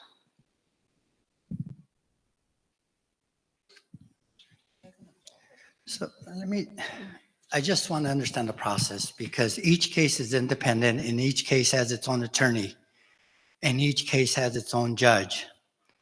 So if I'm hearing you correctly, each case there was an attorney, like, let's just say the public defenders, because the public defender is not going to get involved in the alternate public defenders cases or the panel attorney cases. That's just not going to happen. It's a conflict. So you're telling me that these cases were reviewed by public defenders and district attorneys and already presented to a judge who ruled on all of these in one courtroom, or were all these cases presented to judges in the separate courtrooms, which would make more sense from a legal standpoint? See, that's where I'm having a hard time, is that I trust that there was a process. I would like to know what that is, but the timing doesn't sound like it is legal and actually possible, having to calendar each case to be heard by the judge who presides over it, and the public defender or the alternative public defender or the panel attorney. And somebody who worked intake, and as somebody, and I'm not going to go with individual cases, but I'm in the courtrooms at least once a week, and my court watch is in the courtroom at least once a week, maybe sometimes twice. And the information just is not matching. So that's why I'm a little confused, is which judge decided and ruled on all these cases? This is going to be tough to have a productive meeting if we just freely throw out that you don't believe the legal process took place. Well, I'll just ask a simple question. I'm not even going to do that. Was there a specific judge that ruled on all these cases, or were all the judges involved, since all of them oversee their cases differently and separately? I mean, that's just a simple question. You know, I'm confident that I previously answered that I could certainly bring the information for the entire process, and that as this body, you can review the entirety of that process. Not prepared to do that today. Today, I was answering what the Board of Supervisors has asked me to do, which is go through why these recommendations from my perspective may or may not net the releases that were proposed by POC. Clearly, because of a process that already took place and that was public, it was submitted to a judge before this latest ruling. Thought you were aware of that, but I see that there's much more interest in what the process itself was, and we could certainly provide that in great detail to you at a future. Fair enough. So let's go back to that one recommendation. Is that a feasible recommendation to utilize or dovetail some of those recommendations with the process that you believe was used? Say that again. So our recommendation for number one suggests that we look at all the initial reports, make sure that they support the recommendations, and reassess them utilizing our county partners, and see if we have recommendations that are less restrictive. Yeah, I mean, we're going in circles here. What I reported was that this recommendation already took place. You responded by saying that you doubt that occurred properly and you want more information to determine whether there was a miss here because it wasn't conducted the way that you expected. We can do that. Okay. Commissioner Terry. So just to clarify, one of our recommendations did have to do with involving credible messengers, community care teams, DYD, all of these county partners in this process. So is the department committed to moving forward with that recommendation? Because you mentioned that reviews would still be continuing. And then it sounds like these partners maybe weren't involved. I don't think credible messengers were involved, for example, in this review. So is the department committed to involving these stakeholders? No. And is there a reason why? Because I know you mentioned professionals were involved, but these are also professionals who would have insights, who have placements, who have resources that would allow for some of these young people to be returned home. And if this information had been known in the initial review, maybe the outcome would have been different. So I'm trying to understand, if there are additional resources out there, why wouldn't the department consider that? Thank you for asking the question in that way. I think it's really two different things.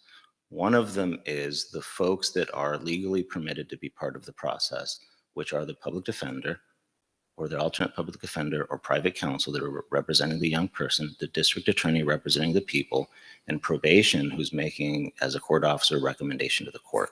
Those are the folks that have access to these records that need to be part of the process.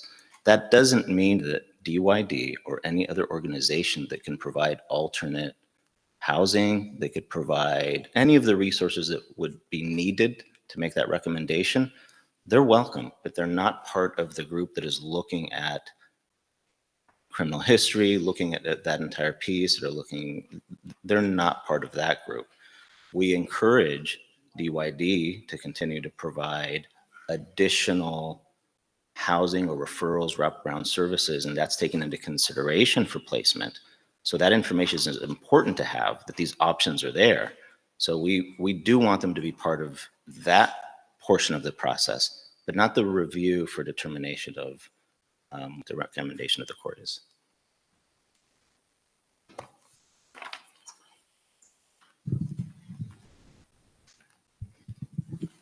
Commissioner Ship.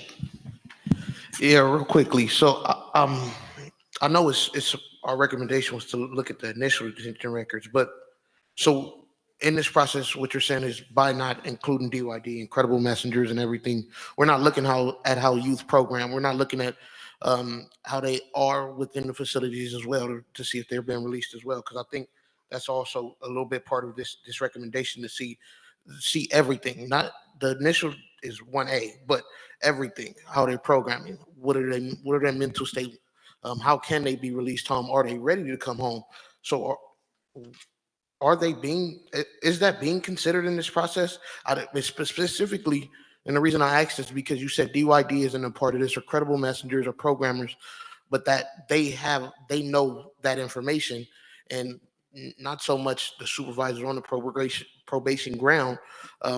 They know too as well, but not so much you or the public defender so much, or the DA as much, but credible messengers, programmers, they know these things. So is that being reviewed in this process as well?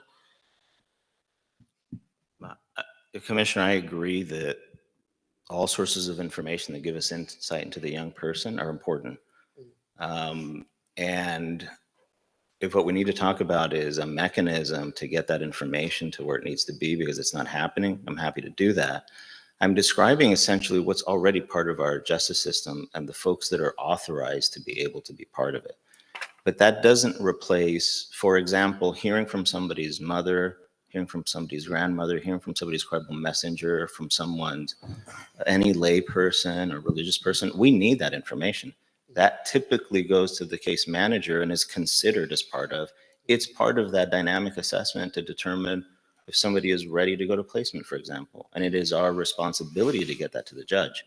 And so there's definitely room for growth there. And I'm happy to listen to sort of best practices on how how we can make sure that, for example, a credible messenger's opinion is part of the packet that is being considered.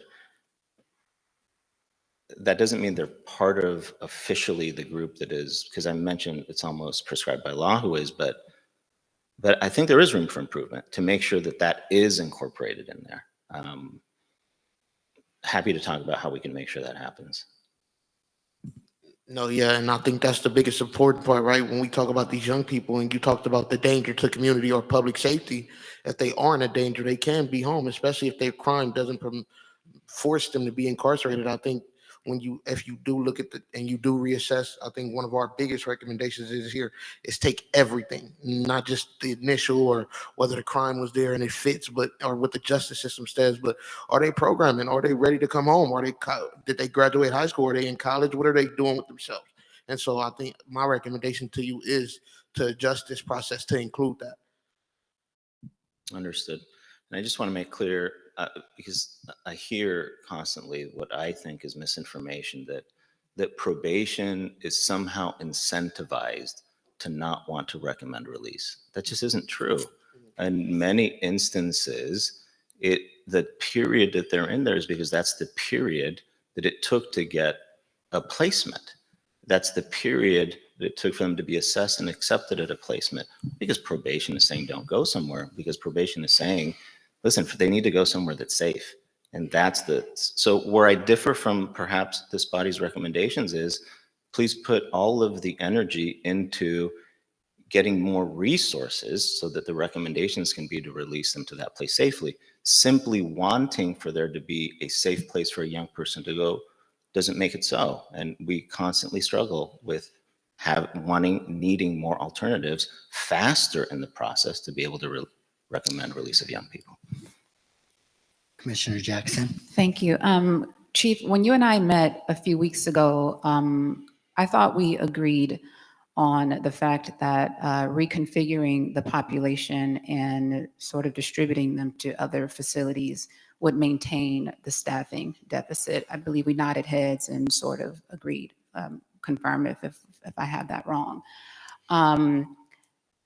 How has that changed since you produced this? I understood decarceration to be a prerequisite to, depopulating by transferring to other facilities. We would be dealing with a leaner population. We could allocate resources differently. But again, if we agreed, again, you can confirm if that's wrong, if we agreed that simply shuffling young people around within facilities would preserve the staffing issue, how has that changed since this has been published?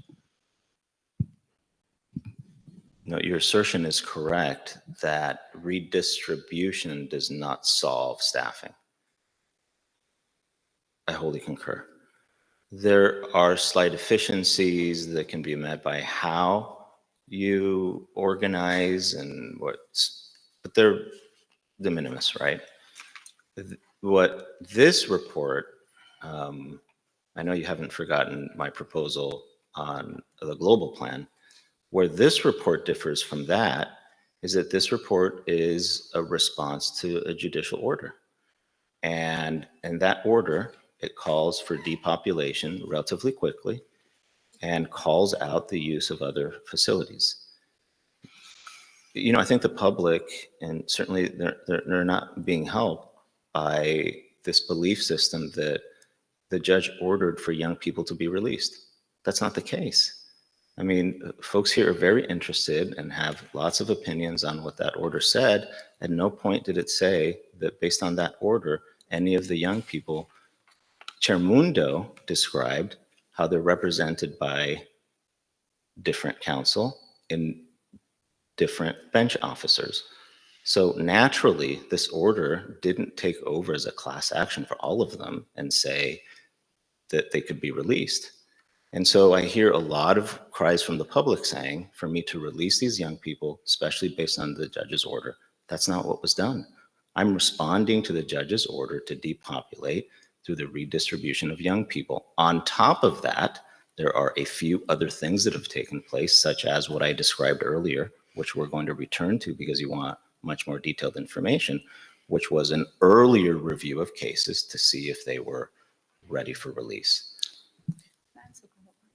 So, and I understand that. I think part of our concern is that what's being proposed here mildly is systemic reform. The commission is concerned about the equity behind the processes and the people who are determining the fate of young people in the system. So I understand that these issues might lie within the courts, but to the extent that you're responsible for executing the planning, you're promising that there's equity and reform in the same ways that we're interested in it. It's just there are a lot of missing parts and pieces that make us question otherwise. So, Meredith, good? Whatever. So we can go on all day with this process, but there are a couple other elements that are very pertinent to the recommendations, especially the movement of the growth. So go ahead, after Commissioner Kokani's question, then we can maybe move to that component. Just one clarification. I haven't heard anyone say release the kids. I don't think anyone understands the order to say that. I think folks are calling for a safe decarceration of as many young people as possible because from the eyes of most, LP is operating illegally, a lot of that due to inadequate staffing. And the thought is that there are young people inside that facility who don't need to be. And if we safely release them, then maybe we would get staffing to an appropriate number and we wouldn't be illegally operating a facility. And young people would hopefully be safer and be able to access things that are actually more rehabilitative instead of harmful.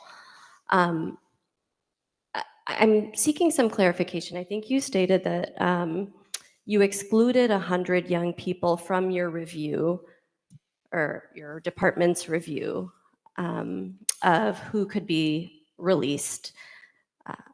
Can you share the specific breakdown of that 100 young people? I think you combined how many young folks were in on 187 and those with out-of-home dispositions. So just looking for the breakdown of that 100. Does that question make sense? No. When did I say that I excluded 100 people from review? In the long-term depopulation strategies under the first bullet point, it says, in connection with its initial review of 150 youth, not including approximately 100 youth excluded pursuant to the criteria above, and the criteria above states that probation compiled a list of all detained youth, excluding those charged with PC 187, murder, and those with out-of-home dispositions. So that's what it says here. So that's what I'm referring to. No, thank you for the reminder. That is part of the process, right? When you decide on an instrument. So that was just my, thank you for the clarification. So the question is why the 187s were initially determined? It's not even why. It's just I'm just asking what the breakdown is between 187s and out-of-home placements. You combine the number and give us a total of 100. So I'm asking how many young people are in on 187s and how many young people have out-of-home placements.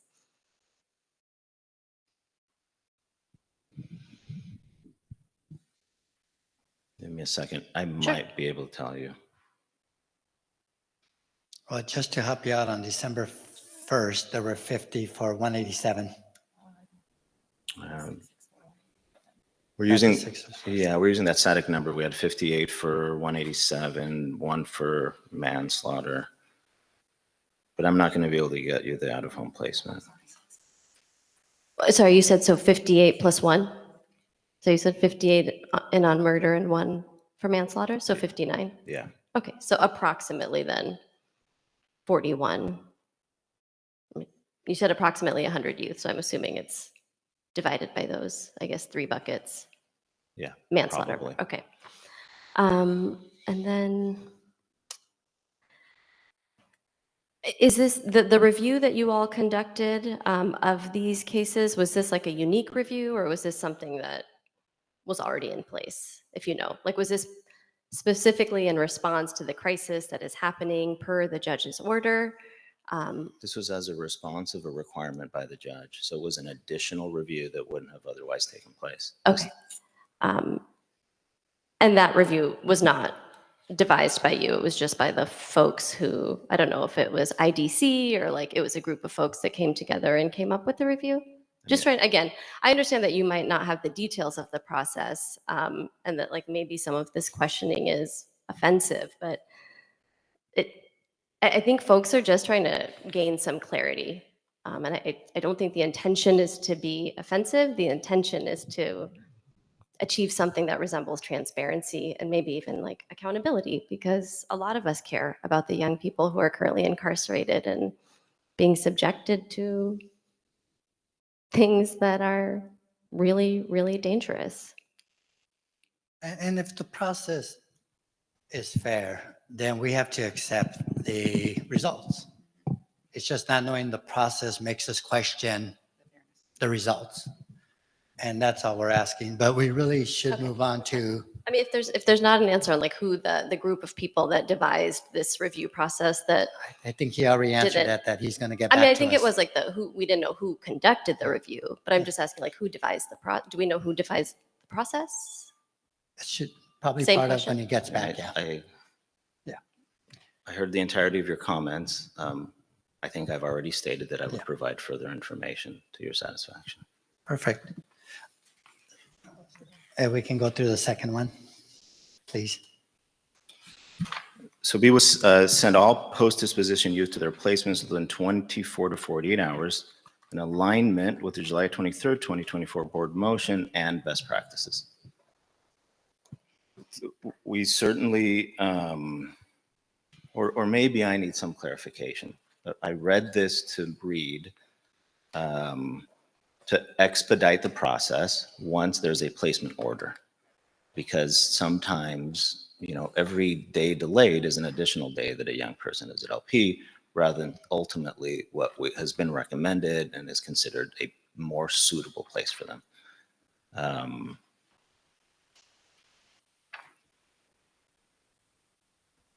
I'm in line with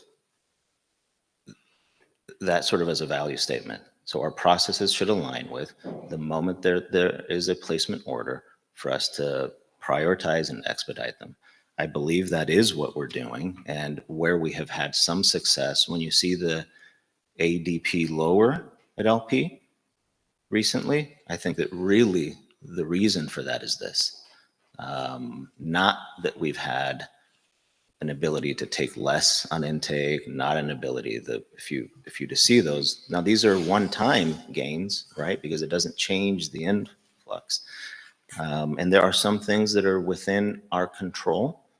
For example, if it's a county physical assessment prior to camp placement, that is something that you should look to the county partners to make sure they facilitate, and we do it quickly. That's within our power.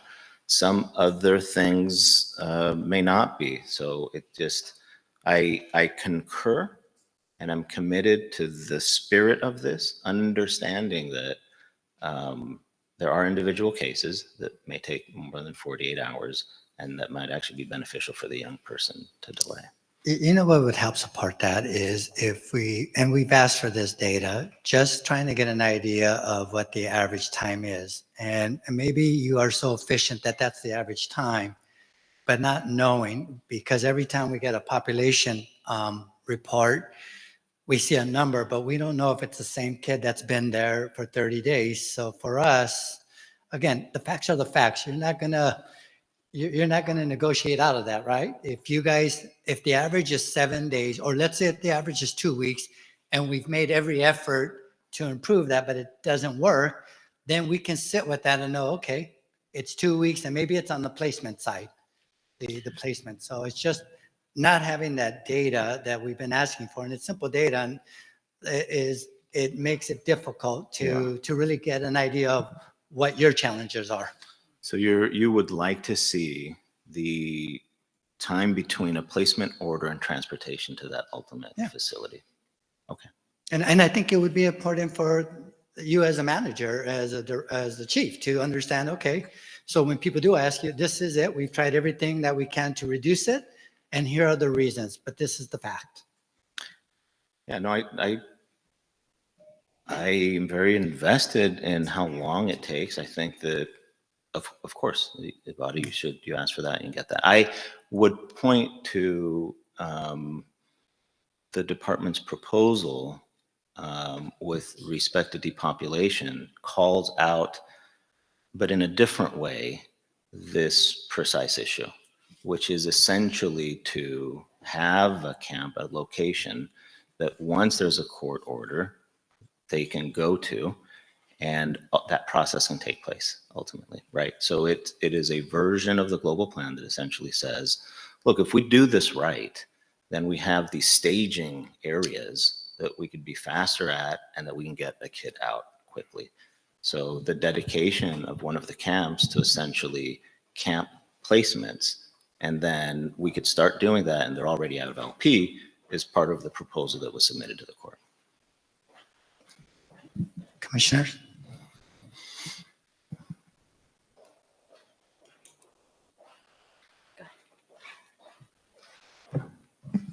My concern is with the, are we really wrapping this up in 10 minutes?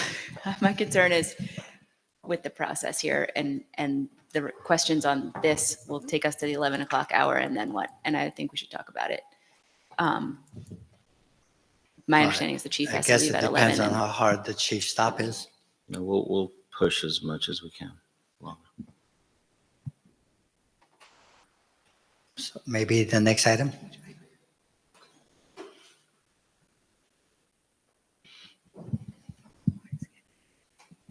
Sorry. I was trying to look at some data, but did you share that you would try to provide that data related to The length of placement, like length of stay time? between order and transportation to Okay. that placement. And then if we could distinguish between placement dispositions and then, I guess like commitment to an SYTF or DKC or a camp versus. That's a different request. This conversation was camp placement, but I think what I'm hearing you is Actually, all no, suitable placements. placement. Suitable placement. Yeah. But they all kind of align anyways. It seems that the camp movement would be a little quicker since we control the camps. Yes. Right? Okay. And secure U-track. Right, because I'm seeing, there's a wait list for Dorothy Kirby. It seems that there's one young person on a wait list, and then there's 5 young people with the DKC order. I don't know what it means, new parentheses probation, per the population statistics we receive from your office. But then there's also suitable placement new for 9 young people. So knowing kind of how long for each of those different groups of people is actually quite helpful. And feels like it is in alignment with the motion from the board. And right now, we have 246 young people with their cases pending disposition, but a population of 280, leaving us with 32 young people who, could be somewhere else. And so understanding what their timeline is would be really helpful. What's the next item?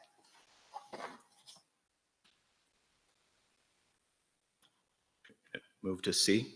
Yes, please. C is slow the influx of new youth by immediately reforming the intake, detention, and control division.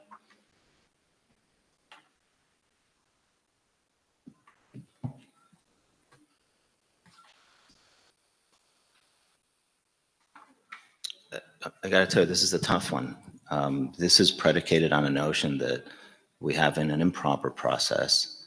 And I've heard this commission loud and clear that they do not believe probation, the public defender, district attorney, or the judges themselves are properly applying the Welfare and Institutions Code when it comes to this. So I've heard that. I understand that that is your opinion, but simply saying to reform it, I mean, I'm not even such a broad, I'm not even sure how to respond to that.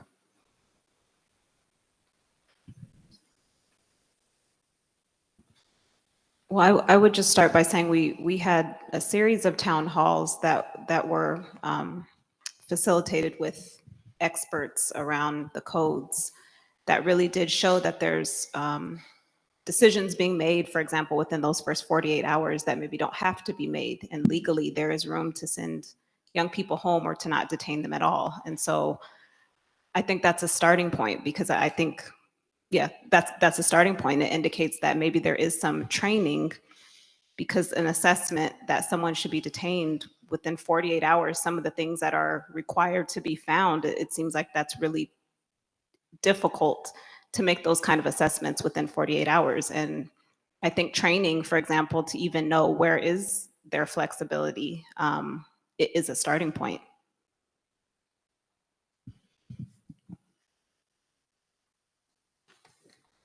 Never one to turn away training. We certainly have had some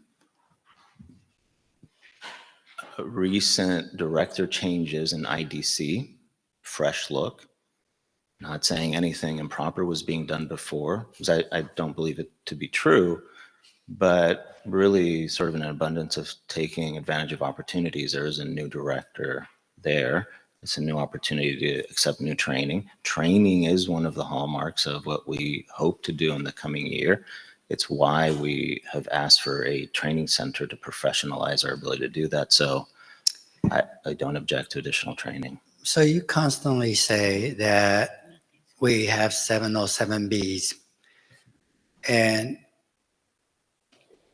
is intake precluded from making recommendations of house arrest or release on 707Bs?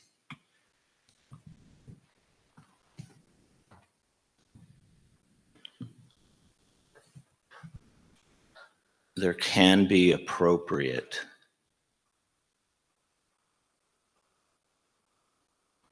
It's tough without going into specific cases, isn't it? Yeah, but the answer isn't. It's not all of them, of course, but on certain 707B cases, where let's say an individual is secondary in the act, is probation legally or from policy precluded from recommending release, house arrest, if supported? There may be a case where it's appropriate. So with regards to reform, obviously, you know, I'm the one who pushes that because I've worked IDC and it was reformed once. And I've been going up and down the state looking at different models. And when we asked to look at it, it may not need reform. But sitting in the courtroom, hearing the cases out, and quite frankly, getting an opportunity to talk to the public defenders and the district attorneys that file, there are problems. And it may not be a structural problem, but maybe just a quality. And you have said numerous times, and I've agreed with you, that we can't have minimum standards. And if that's the most critical report that we do in the front end, then the reform can just be taking a real good look at it and seeing if, not only if our motto is current, but if our approach is current and really follows the letter and the spirit of the law. Because when somebody says 707B, I'm always inclined to think that they're talking about the first line of 626 for protection of the community, but which is followed, and protection of the youth, which is followed by all the services that we're supposed to provide that are equal to what they get at home. So the reform doesn't have to be drastic, but there does have to be a look, because we've had the opportunity to look at reports. And just sitting in the courtroom and looking at and hearing reports and listening to the public defenders and the district attorneys both lament at the quality. So the reform could be that simple. It's just, we're just asking that there's a real look, and it's not insular. It brings in experts that are from varied approaches. And I look forward to being in Oakland to look at their place, because they've actually moved intake out of detention and into the field where it used to be here. So just looking at it and thinking about it, are we doing this correctly? And we may remain with the same process.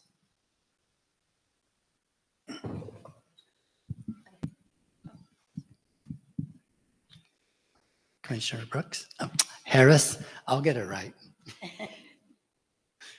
Chief, do you agree with our recommendation that reports, I'm looking at 3A, reports should provide a proper analysis of services available in the community and a more comprehensive analysis of the youth strengths and risk factors, including input from their families and other sources? Do you agree with that? I do. You okay with that? And do you feel that there's room for improvement with that process? Yeah, I want to make sure that we're not speaking past each other here. At no point do I want anyone to believe that I'm saying that there's no room for improvement in training, execution of reports, completeness, how we're reaching out to folks that may have additional information to. That's not what I'm saying at all. In response to having to provide the bench with a plan that can be executed, where we have differed is the assertion by this commission that in this area, we would be able to execute some policy changes that would result in the release or a lower population in very quick fashion. That's where we disagree. That I don't see that, and we have a different take on the fact that the judge ultimately, good, bad review, is making a decision. We have a different relationship to the judiciary, and you are free to criticize their decisions and believe that they over-detain, for example. I'm not saying you are. Whereas my role is to provide the best information possible for the judge to make the decision, and I trust that that is the correct decision. I think that there's a divide there, but with respect to improving and better reports, I agree wholeheartedly. I feel like you're saying two things. One is that your department currently is providing the judge with the best information possible to make a report, and that there's room for improvement. I was a defender for 6 years. I've read a ton of initial detention reports. It is a very tight timeline to make a recommendation. And frankly, you know this, that is what is used as the basis for argument for or against when a young person comes to court at that initial detention hearing. It is a critical piece of information. The probation department gets 2 opportunities to evaluate whether or not a person should be in your facility. First, when the police bring them to the facility, and second, when they have that 48 hours to write a detention report. And are you saying that you believe that those reports, well, do you or do you not think that there's room for improvement in the quality and the information in those reports that help the judge make their decision? It's not just on the judge. Probation has a huge role in that initial detention hearing. Do you think those reports can be improved? Yeah, no, I certainly heard the question. What I've stated is there's room for improvement, always open to additional training, always open to taking a look at process and whether processes can be improved. And then I pointed out where I think we differ significantly, which is that this body believes that that is a cause for either over detention, excessive detention, and that the population could be reduced significantly. I disagree there. I can both believe there is room for improvement, but have seen no evidence that there is a whole host of young people being detained because of bad reports. That is what I reject.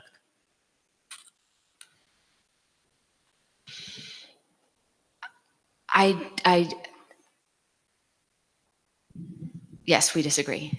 As someone who practiced in courts all over the county, every single courthouse in this county, the detention report is what the 2 lawyers and the judge and the court officer are looking at when they are talking about the eligibility for someone to go home or not.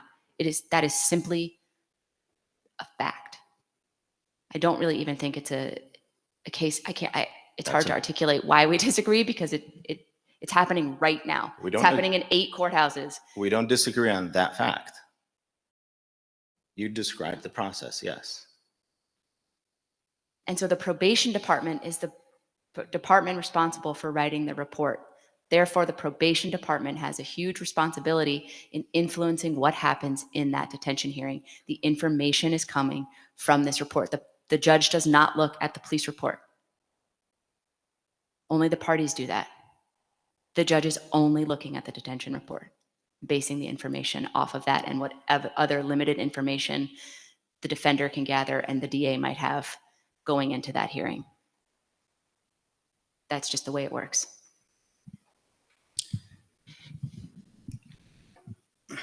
So the next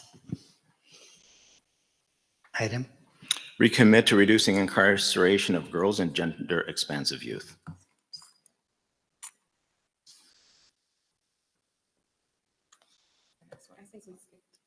And number 4 is the next one. Did I skip one? Yeah. It's the girls gender expansive youth to Kirby Center rather than Kilpatrick.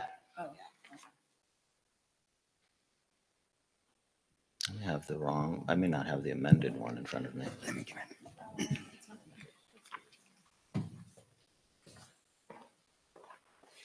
Is it different? On the other side.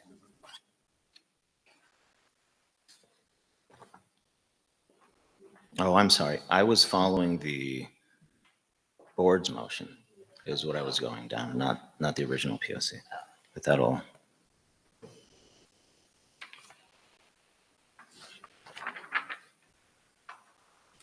So 4th on your original recommendations was move most predispositioned girls and gender expansive youth to Dorothy Kirby.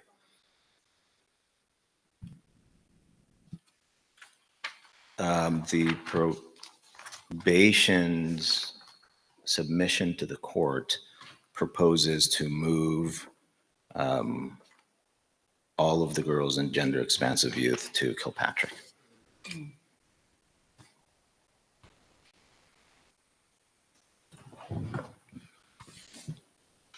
Chief, can you explain what it went into determining that that was the best facility, the cottages specifically for the subpopulation for the girls? So there are many reasons, moving parts to determine how to best utilize all the facilities. One of the key requirements, especially on the short turnaround for the court and the execution of the plan, is our assessment that the facility would be approved by BSCC for that population.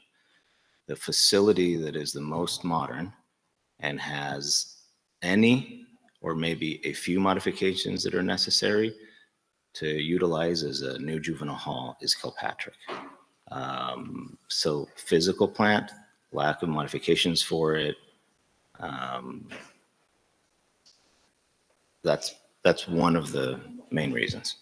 Sure, I'm questioning that because I'm thinking about in my last couple of visits to LP, the girls' units specifically, where there's a lot of racial sort of tension, there's gang tension. The units have just been utterly chaotic every time I've visited there with the girls.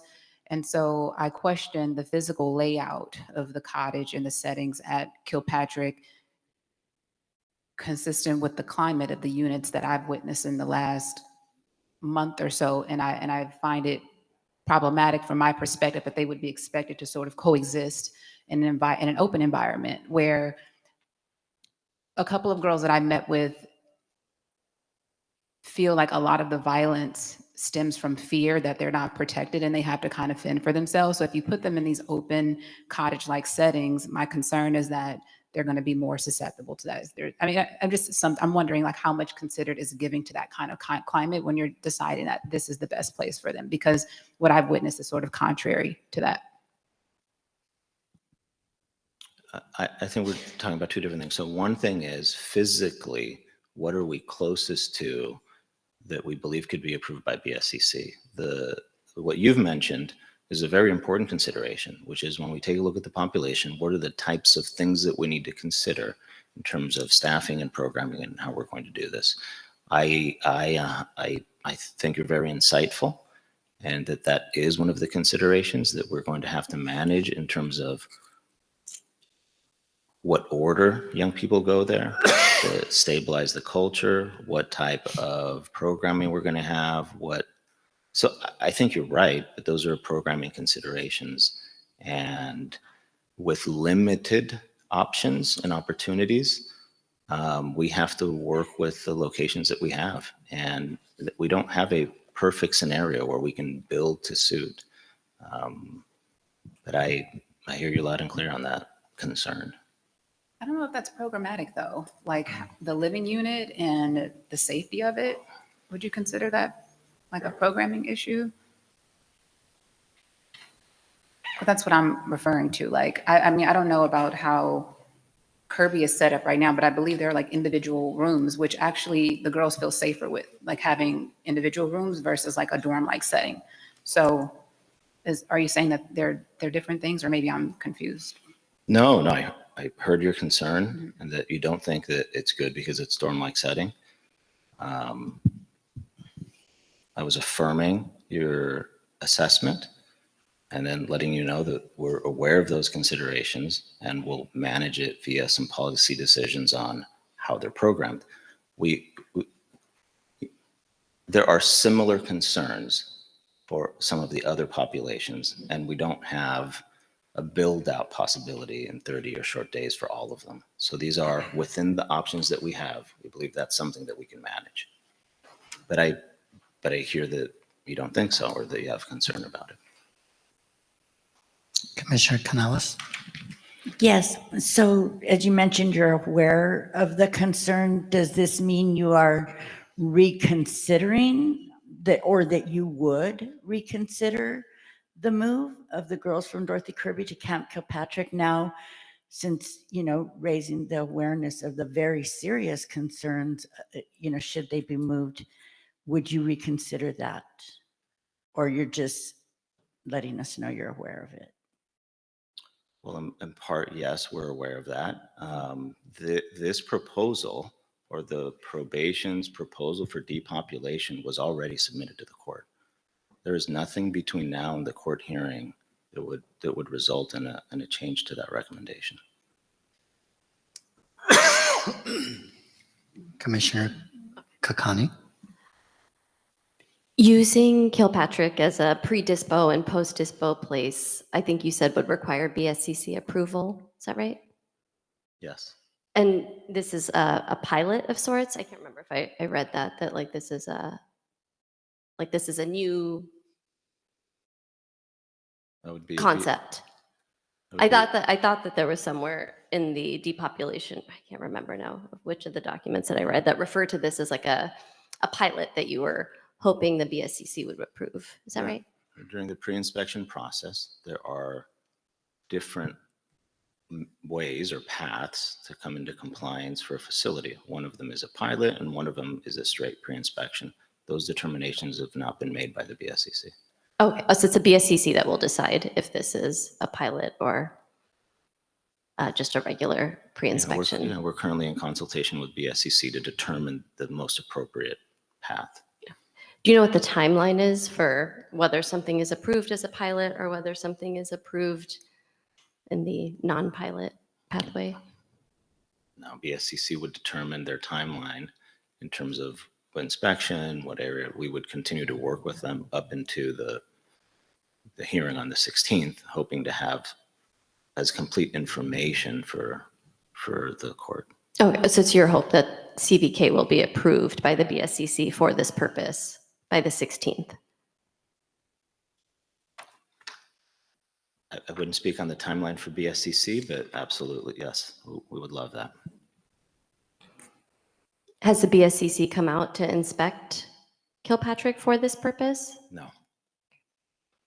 And then in terms of staffing, I know historically CVK was limited to a smaller population of boys and young men because there wasn't enough staffing quarters to address the 56-hour work week. Like it was kind of limited on how many young people could be there because of how many staff could be there.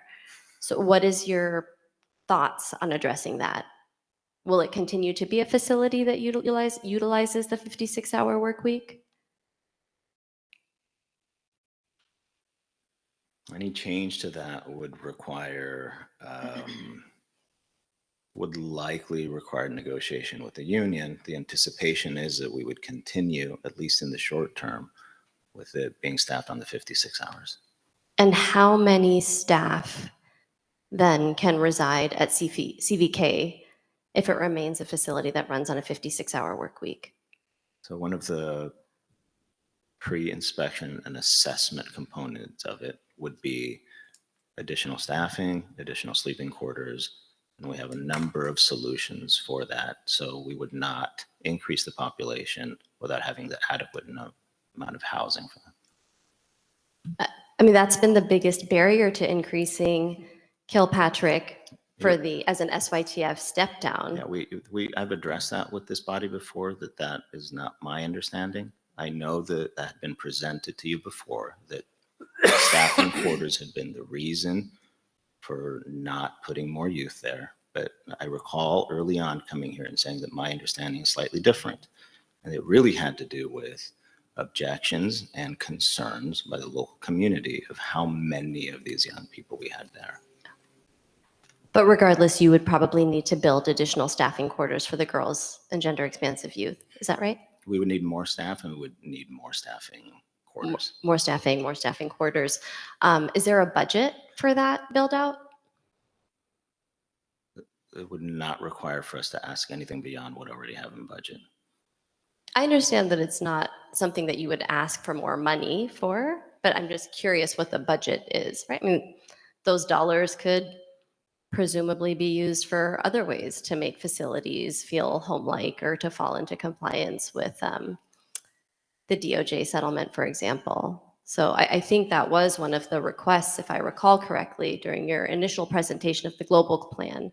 And I understand that the global plan and the depopulation plan are at least different in title, but by and large, they are very similar in terms of like intention and like the actual meat of the document.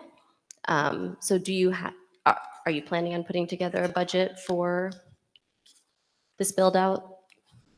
Even if it does not require additional dollars, or that, you know, you can use dollars that are already in your budget?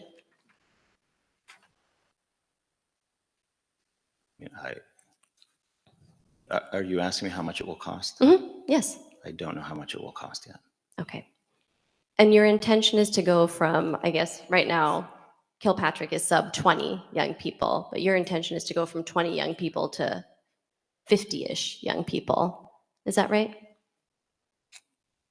Yes. Okay. So that too in like a 30-day timeline. And so those 50 young people will need additional DMH staff, additional LACO staff, additional, really everything. And I know that you said you've been in contact with, I think, other county departments. Are you still continuing to meet with them? Do you have a question or a comment or? I'm pretty sure, are you continuing to meet with them? Question mark is a question. It certainly, yes. Okay. And with what frequency? Because we're not quite hearing that from the county, or I'm not hearing that from the county departments.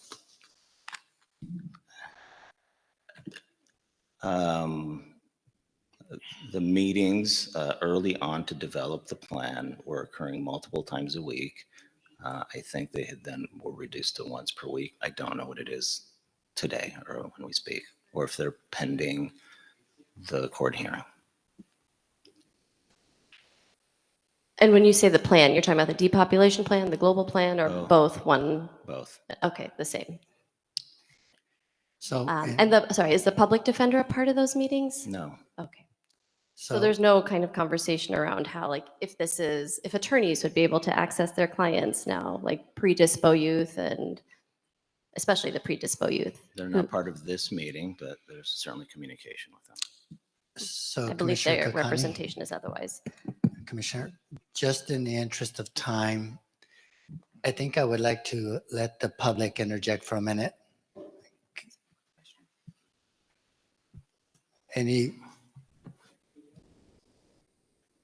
Public comment, yeah? Yeah. Okay. Okay, thank you to those of you who have joined in the room. If you'd like to make public comment, you can make a line or just get up whenever the next person finishes speaking. If you'd like to make comment online, you have to be on WebEx. You can't make public comment if you're watching on YouTube. Use the little raise your hand function. If you're calling in, you dial *3. That'll put your number on the list. And Janae's going to run our very fancy timer, and Mr. Pettis will start us off. And please keep on point with the current item. Not a problem, sir.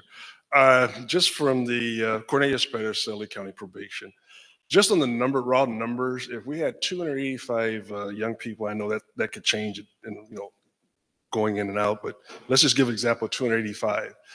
If we move 100 young people to another facility, whether it's DKC, any of the camps, we still have 285 people in custody. And if the plan was to release people or to send them home or do something like that, we're not accomplishing that goal. And I got other comments and I'll have to write it because I'll have to leave. But I'm gonna do this to Edmundo, stay on point. But it's musical chairs. I mean, we're just moving kids from here to there, and I've seen Kilpatrick. It's a model facility, but from my experience of 30 years being with the department, they're going to rip that place up. And I'm going to tell you why. They don't want to be there. They're so far from home. All that home-like setting, all that beautiful furniture is going to be gone. We just spent a couple of years, $48 million to create this beautiful facility. And now we're saying we're going to send 58 people in there that's going to rip it up because they don't want to be there.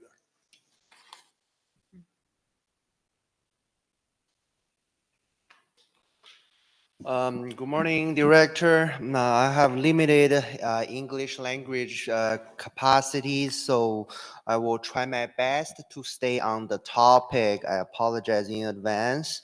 So several concerns that when we are trying to depopulate the Los Padrinos, are we talking about transfer them to a different facility, or are we talking about release them back to the street?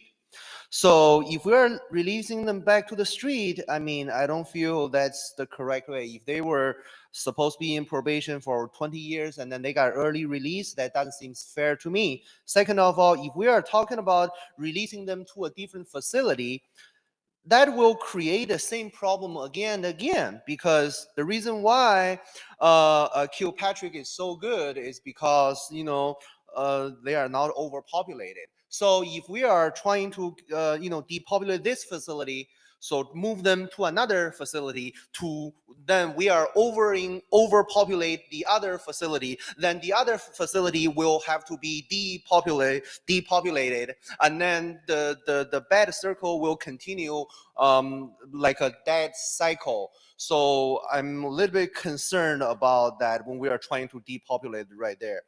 Another concern is that I don't really believe that someone just going to a different facility and their behavior will just all of a sudden, like a magic, they just become a good person again. Somehow you are telling me that this person stay in this facility, they are violent, and then you are telling me that we're gonna move them to a different facility. Somehow magically they are peaceful, they are respectful, they're having manners anymore just because they live in a different facility. I do not believe that kind of logic behind it.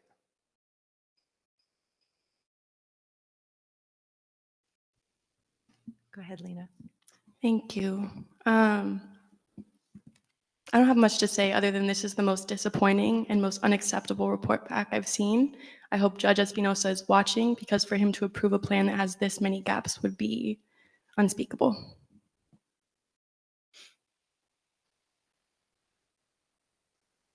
Hi, my name is Deanna Pittman. I'm here with the Young Women's Freedom Center.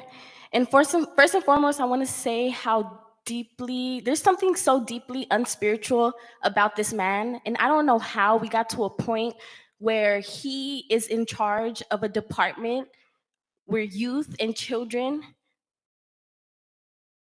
I just don't know how we got here.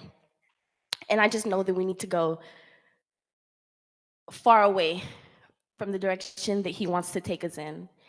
I think the problem with where we're at is that probation has too much power and too much control over the fate of what happens with this department. The Board of Supervisors is not willing to take action.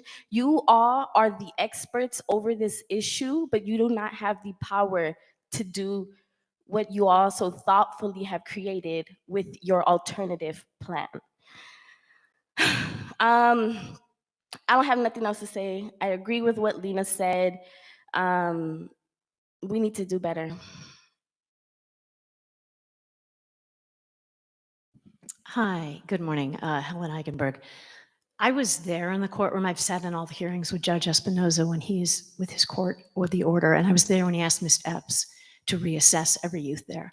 It was never discussed again in any of Judge Espinoza's hearings. I'm not a lawyer. Maybe it didn't have to be, but it was interesting that it was made very clear he wanted reassessment, and then it was never discussed again. It's just really disappointing to sit here and feel like the recommendations, which the POC worked really hard, listened to the community, listened to DYD, listened to all the CBOs, listened to everyone, and came up with really thoughtful, workable ideas that really align more with YJR, don't feel like they were even taken into consideration. And it's just really disappointing. And I don't know where we go from here. And I just want to remind us all, it is not because none of us were found incompliant. Probation was found since last December to be incompliant. We are here now and we're in this rush to do something in 3 weeks because probation was found non-compliant. That's on you.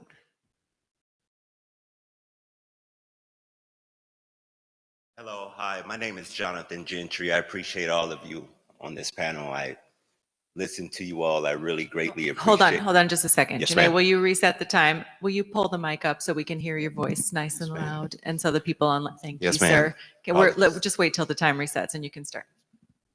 This is really test. Did she do it already? That's Yes, I did. impressive. All right, great, go ahead. Yes, my name is Jonathan Gentry. I'm just a father. I've been visiting Los Padrinos for the last 4 or 5 months. And as far as profession, as far as I work security bodyguard, protected Hollywood's finest, in the highest gated communities you can imagine. I say that to say I'm witnessing. I'm getting more truth from teenagers inside of Los Padrinos. More truth than those that are actually staffed. And that's unacceptable. And I say that also to say that when I say truth, I'm dealing with a situation where someone who worked for the city could not bring that to the table. And as a father who has a voice, and I appreciate that story you told earlier, Mr. Mundo, about those who live in the city and those who just have voices. I'm just here to say the youth in this situation, in this regard, as far as the parents that I also see every weekend, their voices will not be drowned out. They won't. This is 2025. We're living in a different era, different time. Turn on your TV. The voices of the parents and the youth that need real rehabilitation and help. Depending on a panel, I know you all are doing a fabulous job, but there's so much more that needs to be brought to the table with a heart of gold. And I appreciate Dolores as well. Your story, it really touched me. I appreciate that. But as far as you, sir, I appreciate your work, all of you. I greatly do. But there's so much more with the youth and currently situation that I'm currently dealing with. And again, I say his voice, my son's voice will not be drowned out. Thank you. Okay, we have a few folks online. That's the end of our in-person public comment. And we'll start with James Maddox. Welcome, James.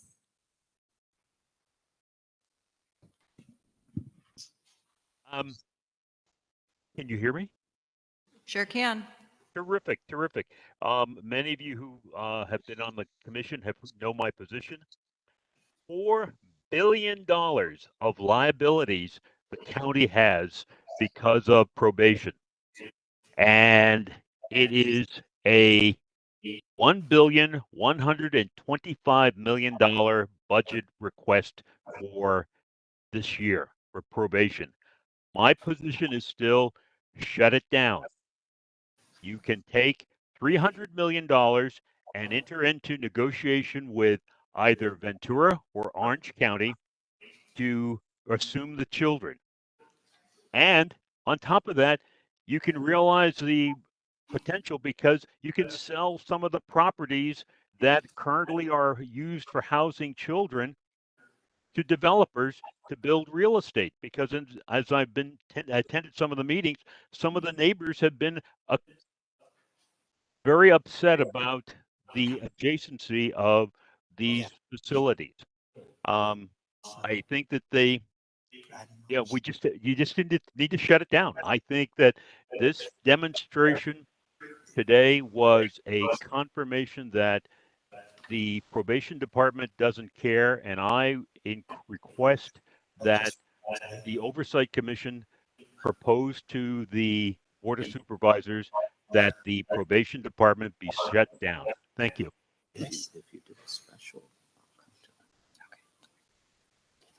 Thank you, James. Next up, we have Leah. Good morning. This is Leah Zeidler-Dawes with Urban Peace Institute and Layup. I just want to start off by thanking the commission for asking these helpful and enlightening questions on behalf of the community and for questioning probation's responses. In a nutshell, I'm just really disappointed in the lack of clarity and transparency from the department.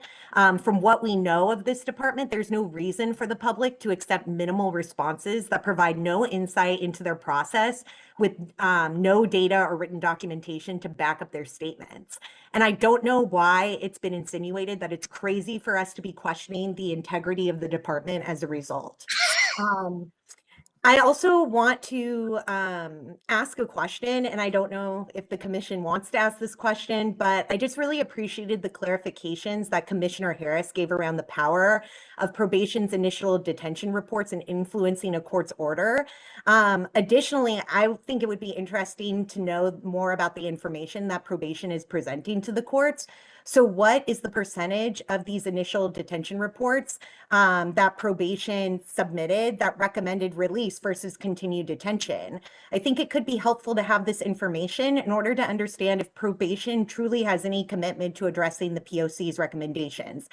I suspect the answer, but I'm sure my assumption would be insulting to the chief since I'm assuming the worst. The commission has also asked for a lot of data in this time speaking with the chief. I heard throughout the meeting several instances in which commissioners stated that they had asked for data that wasn't provided. Just want to urge the commission to use its subpoena power to attempt to get responses from the department. As a member of the public listening to this meeting, it just feels so important to get answers so we can take action. And finally, when the chief accepted this job, he knew there was a probation oversight commission. If he doesn't want to answer basic process questions or provide information or data to the probation oversight commission, then maybe he shouldn't have accepted this job. Thank you. Thank you, Leah. And actually, the report that you're requesting about the percentage of times that probation recommends detention versus ankle monitoring versus release is something that we had in the past. I want to say off the top of my head, it was through July of 2024. So the commission could ask for an update on that data, certainly. Let's go next to, I thought I had it memorized and I forgot. Oh, Sean Garcia-Lays. Thank you. Sean, welcome. Hello, everybody. Thank you. So first, let me start by reminding everyone that it is unlawful for the probation department to confine youth in Los Padrinos and has been since December. I don't know if I heard that so far today. With that in mind, the chief's response to the first and third recommendations are particularly frustrating. If the department has already completed those recommendations, then they did it wrong. The chief makes it seem like the purpose of that process was to do things the same way as always, but to look for mistakes. But the purpose now is to depopulate Los Padrinos, to come into compliance with Welfare and Institutions Code 209, and that means doing things differently. The department's longstanding practice is to make detention recommendations that are unnecessarily conservative. If the same probation staff are doing the same review and deciding that they did it right the first time, then the department is not using this process to make a serious attempt to achieve the new goal of depopulating Los Padrinos. If every recommendation is approved by a judge, then the department is continuing to be more conservative than the judiciary, which is further evidence that the department is not making a good faith effort to use this process to depopulate. If this is done with depopulation in mind, then the judges should be denying some of the motions because the probation should be erring on the side of release. The department should the department should identify 50 to 100 youth most likely to receive a new detention order, write recommendations for a new detention order, written in partnership with all the people discussed in the POC recommendations, and then let the judges make their decisions. What is happening now in practice is that the department is denying the juvenile court the opportunity to help depopulate Los Padrinos. When the chief says he disagrees that reviewing detention recommendations will significantly reduce the population, what he is saying is that he will not make depopulation a goal if it requires recalibrating, even just recalibrating the department's recommendations. Thank you. Thank you. Next up, we have Carolina Goodman. Commissioners, Chief, Deputy Director, it's Carolina Goodman representing the League of Women Voters of Los Angeles County. We strongly support the implementation of Probation Oversight Commission's recommendations for safely reducing the population at Los Padrinos. The recommendations from the POC are both legally permissible and operationally feasible. They include reassessing detention decisions, reducing delays and post-disposition placements, reforming intake procedures, expanding community-based alternatives, and facilitating step-down transitions. These measures align with California law, national best practices, and the county's stated Care First commitments.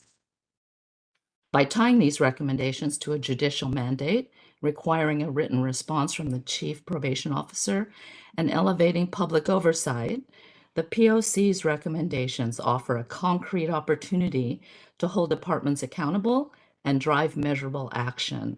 We further recommend public progress reporting and clear timelines for implementation, interagency coordination to address placement bottlenecks, ongoing engagement with families and community-based providers, and a formal accountability mechanism if departments fail to implement without justification.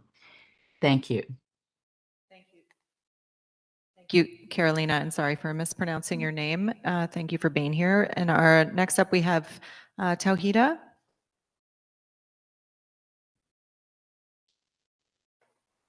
Can y'all hear me?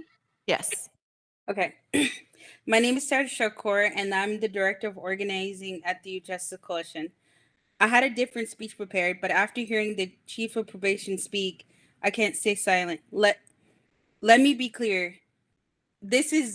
I'm addressing this to the Chief of Probation as if he's here. I understand he walked out, but whatever. Okay. Let me be clear. You are unqualified to lead anyone, especially young people. You can't even explain basic reporting assessments or how you decide if a young person should be released. That alone proves you're not fit for this role. When you resigned last year, you should have stayed gone. We know and you know you are not right. You are not the right person for this job. And while we know the probation system was never built to heal young people, your leadership makes that even more obvious. Every time you show up, if you show up at all. Let's not forget probation was a part of a $4 billion settlement due to child and sexual abuse in its facilities. That's not an ancient history. It's a reflection of ongoing failure.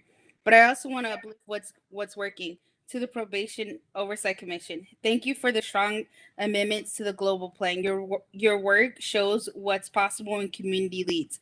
Because when we show up, change happens. We'll keep fighting until our young people are safe, free, and truly cared for. Thank you. Thank you. I believe that's all our public comment. Yes. Oh, okay. Sorry. I've got another. Oh, thank you. Okay. We have 1, 2, 3. We have 4 more public commenters. Next, we'll go to Anthony G.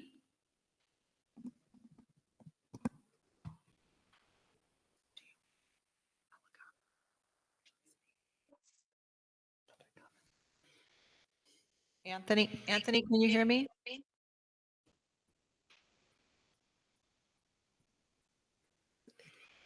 You're unmuted, Anthony, but we can't hear you.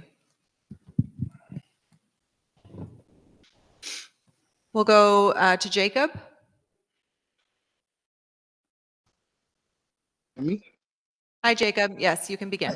Okay, thank you so much. Let me just get here real quick. My name is Jacob Jackson. I'm with the Youth Justice Coalition. First, I want to thank the Probation Oversight Commission and the Psych Service team for the thoughtful and necessary amendment to the global plan. Your work is a vital step toward accountability and transformation in our youth justice system. I also want to give a shout out to LA County Board of Supervisors for voting in favor of the POC edits. Your support shows that county recognized the urgent need for change. But let's be clear, the leadership at Probation Department has repeatedly failed to show up with the seriousness this moment demands. The chief of probation has only appeared when it's convenient and continues to rely on empty promises and polished statements to cover up the deep corruption and ongoing misconduct within the department. If you're not serious about doing the work, then step aside. Let the community lead. There has been a track record of failures. How can there be any true change? The report back is not substantial enough. There is no data that reflects the proposal to move young people out of Los Padrinos. And the purpose of any youth justice system should be to help young people return to the community as conscious, capable, and empowered individuals, equipped with the tools, skills, support they need to thrive. Yes, young people have free will, but we must do everything in our power to prevent them from falling into the same cycles, or worse, ending up in adult prison. What happened at the Board of Supervisors this week was a victory, not just for Probation Oversight Commission, but for all of us fighting for accountability, transformation, and justice. LA County has now made it clear probation must do better by our youth. And that's it. Thank you. Thank you. Thank you, Jacob. Thank you, Jacob. We'll go next to John Matthews. My name is John Matthews. I'm Chief of Staff for the LA County Public Defender's Office. I first want to thank you all for your time and all the effort you put in to support our kids. I want to make sure the record is absolutely clear that the public defender and our team was not consulted on probation's global plan. We at the Public Defender's Office strongly support Probation Oversight Commission's thoughtful recommendations. In particular, we support the immediate, safe release of eligible youth through rapid and thorough reassessments of detention recommendations. This has not happened. This is urgent, and we are ready to collaborate on a plan to depopulate Los Padrinos. I've met with youth in Los Padrinos, and they need all of us to get this right now more than ever. Thank you. Thank you, John. Next up, we have Tanya Ibanez. And I want to also mirror everyone's statements in thanking the Probation Oversight Commission.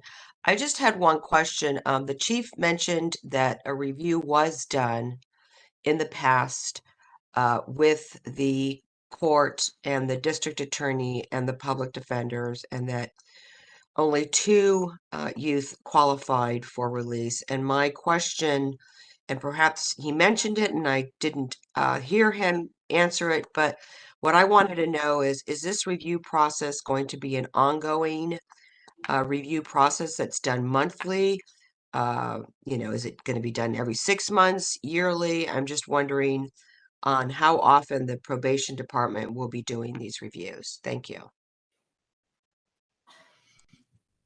Thank you, Tanya.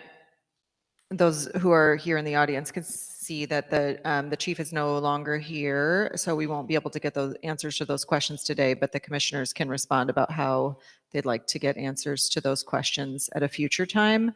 Let's go to Lindsay.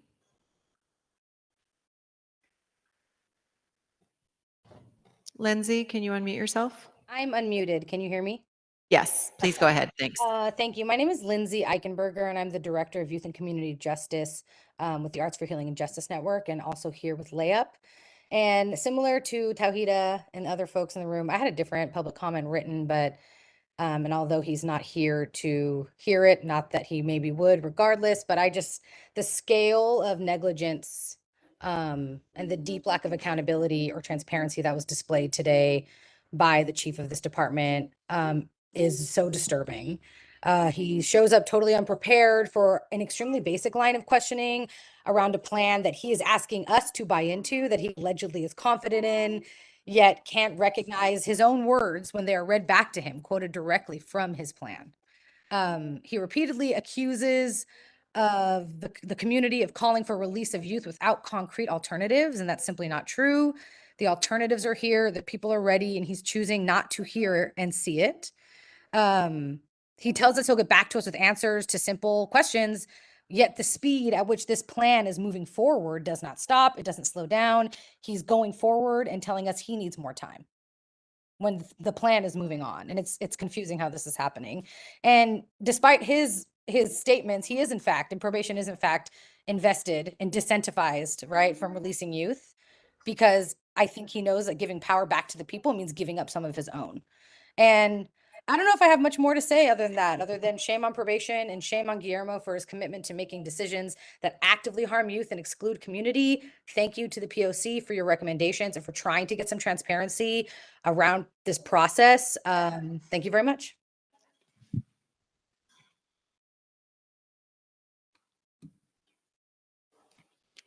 Please give us just 1 second. Thank you. Okay. Is that it? Sorry.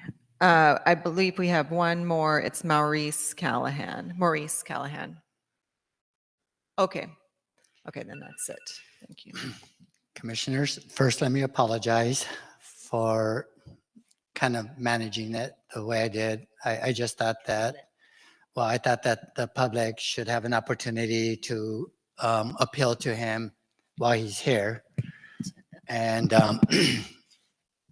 so with that, any questions, concerns, thoughts, starting with Commissioner Harris? Thanks, Chair Mundo. I have a number of concerns and questions. First, thanks to those who are here and who commented. I think it was the right thing to hear what everyone has to say. And the tenor is really somber, and it's the same across the board. I am very concerned about the relationship between this commission and the chief based on what happened today and the lack of clear, the lack of transparency, the lack of preparedness, and the ability to have a conversation. I think that's just, we have to figure this out. And my opinion is the chief was brought in specifically to address this ongoing crisis. It's abundantly clear what has been happening in Los Angeles for a long time before he stepped in, and what has continued to happen, and in some cases worsened since he stepped in. I'm very concerned that he has made a decision to hire outside counsel to continue to appeal the findings of the BSCC and continue to stick with the global plan. He has another outside counsel representing him on the plan, depopulation plan that he was ordered to submit to the court by Judge Espinosa. Those things are very concerning to me. I don't feel that this was a sufficient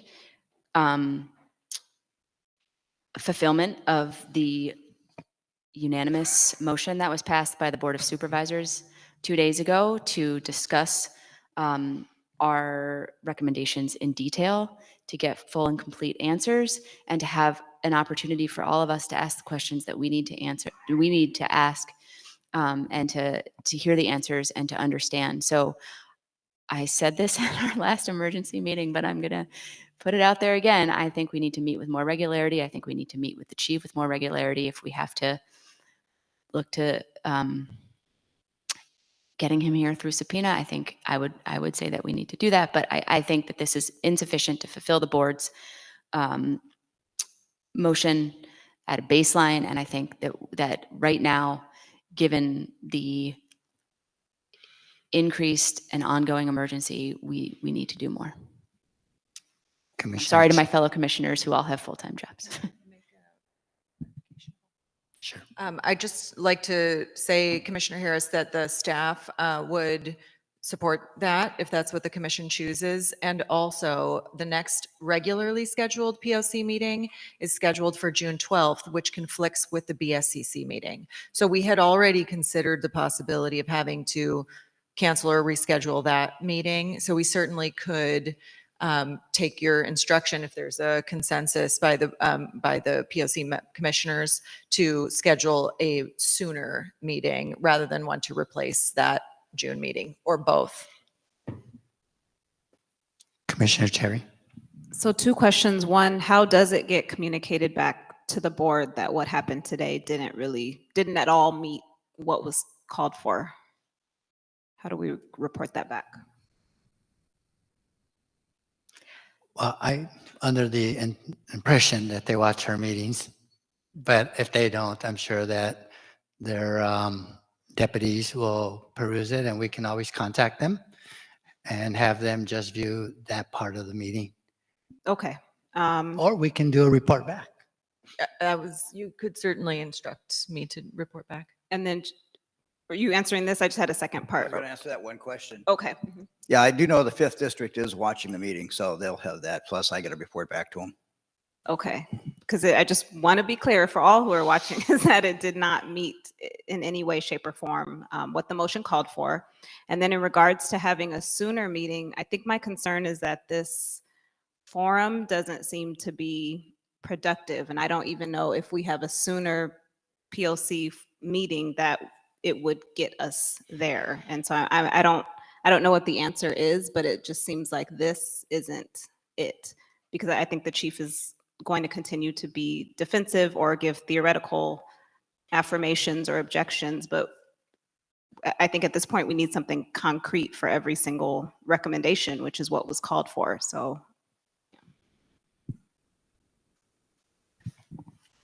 Commissioner Canales. Yes, thank you. And I would also like to note that I feel that the chief was gaslighting me in his clear comment to me that he was offended and insinuating that I did not even ask a question, but that I made a comment. And I asked a very clear question. He is the one that kept saying he had to get the answer. If I told you, let me go ask my people, I have to get the answer, I know exactly who I'm going to ask. And so I feel his comment to me on record that I offended him was a form of gaslighting and disrespectful at that, because I was very clear in my communication. But I think that he targeted me maybe because of my lived personal experience. Thank you. Commissioner Shipp. Real quickly, and maybe this is a question for you, Wendy. So we can make recommendations to the BSCC, right?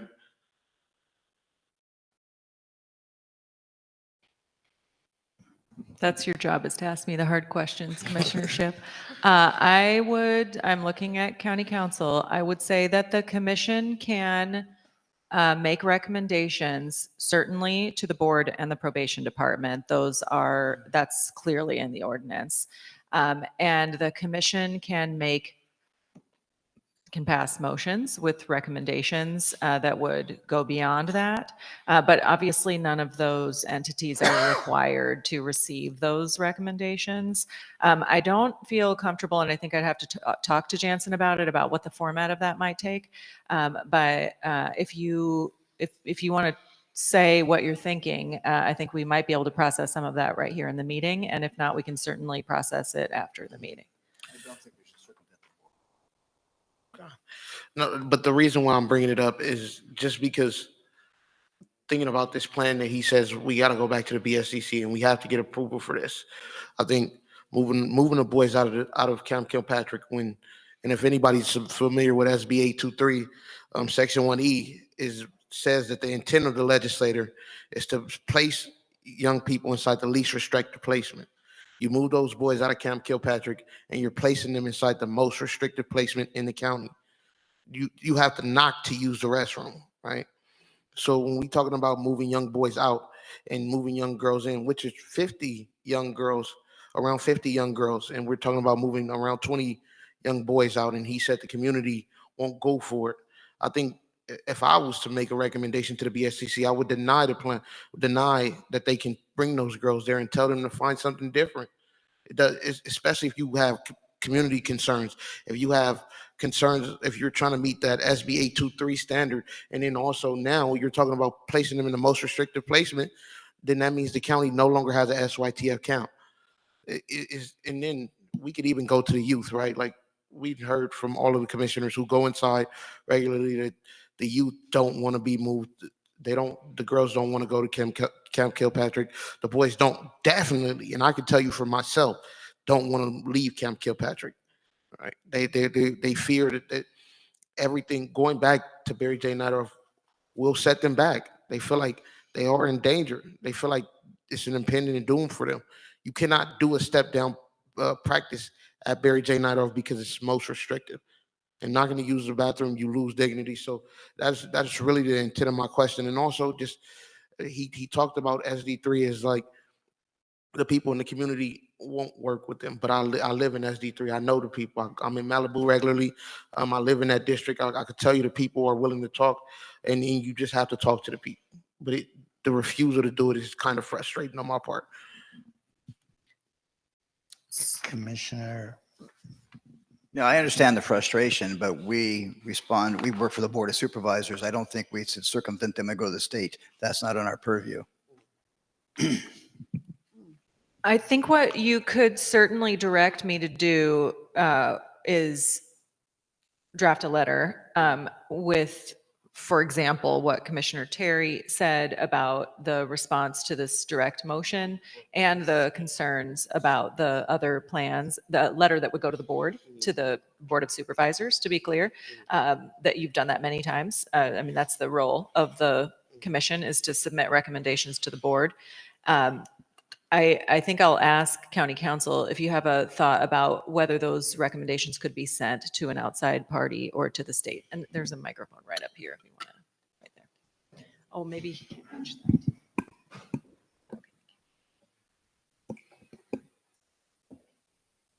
Thank you, Wendy. I think it's not turned on, maybe. Testing? Yes. Okay. Thank you, Wendy. I think that's something that we need to look into, and we can have a meeting and discuss that as far as the formatting is concerned and how that would be sent out and in what manner.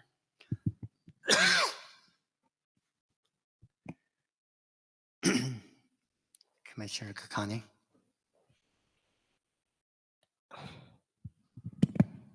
I'm feeling so wildly frustrated, and I want to acknowledge this because I know that there are a lot of folks listening. I know that folks have shown up and taken time out of their day to be here.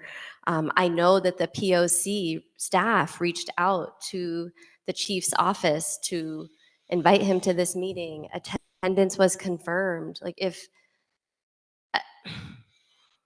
there's a responsibility here that is totally being ignored. This is an individual who makes over $300,000 a year, who's been ordered to show up at BOS meetings, ordered to show up at POC meetings, and that simple thing is such a challenge, that transparency and accountability is such a challenge, that you're gonna come here and not even know what the plan was to review filings and recommendations for detention.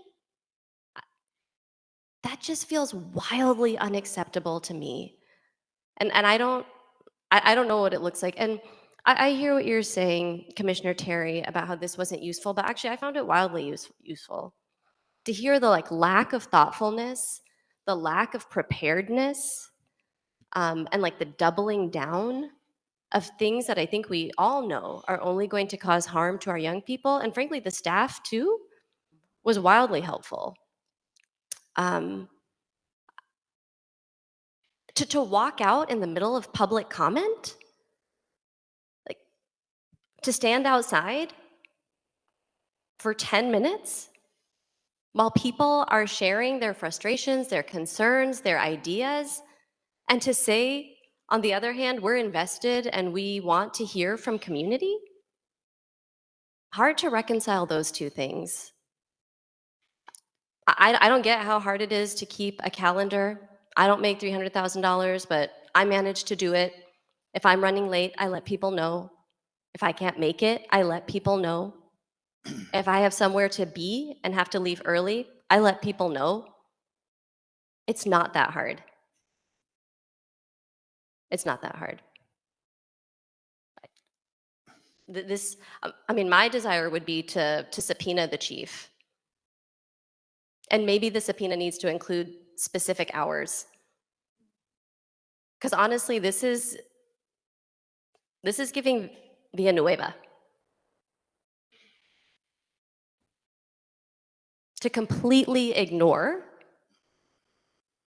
board motions and board mandates. To say that we work for the board, I don't know if that's correct. I think we maybe work at the discretion of the board, but not work for the board. But the chief certainly works for the board. So I don't know. That's a suggestion. And then I also wanted to make, if it's helpful, to make a motion for the things that we requested so that if needed, we can subpoena them at our next meeting. So I think we did ask for some specific data and report backs, and given the history of not receiving said data and report backs, it might be helpful.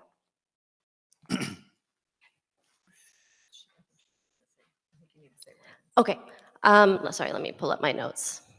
Okay, so I would like to make a motion to, for the chief of probation to provide us with the specifics of the probation department's review of the, I think, 153 cases, both, or not both, including which group of people reviewed them, who that review was shared with,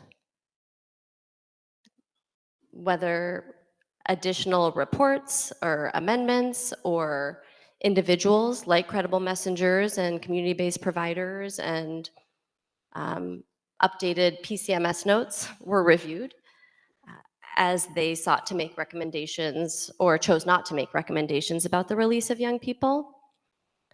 I would like to also include in that motion a report back on the placement timeline, both in community and at camps and SYTF. I would also like to include in that motion if there is a policy or prohibition for recommending release on 707B cases. And I would like to make a motion for the chief to appear at the next meeting to provide that information and to remain for the duration of the agenda item.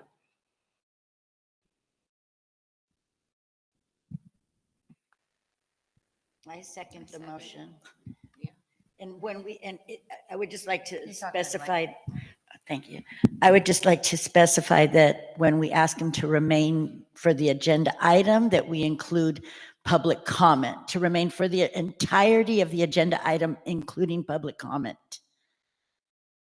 Because then he'll present and leave. If I could just say on B or 2 that you said, which is the report back on the placement timelines from Los Padrinos, I do believe some of that data is available in the form of a board report back on the board motion. So I don't think it has any impact on your motion, but it may be that we can get that already. So certainly we will provide that very quickly if we have public access to it. And I think we can have some help from the board offices to make that available. So I'm not making any suggestion as to the motion. It just is one that might be very easy to get. Commissioner Terry.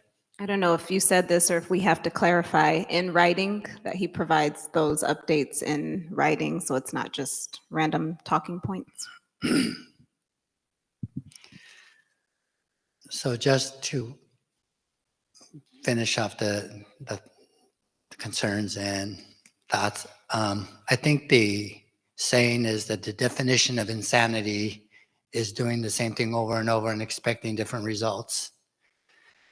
I've been coming to probation commission meetings since it started.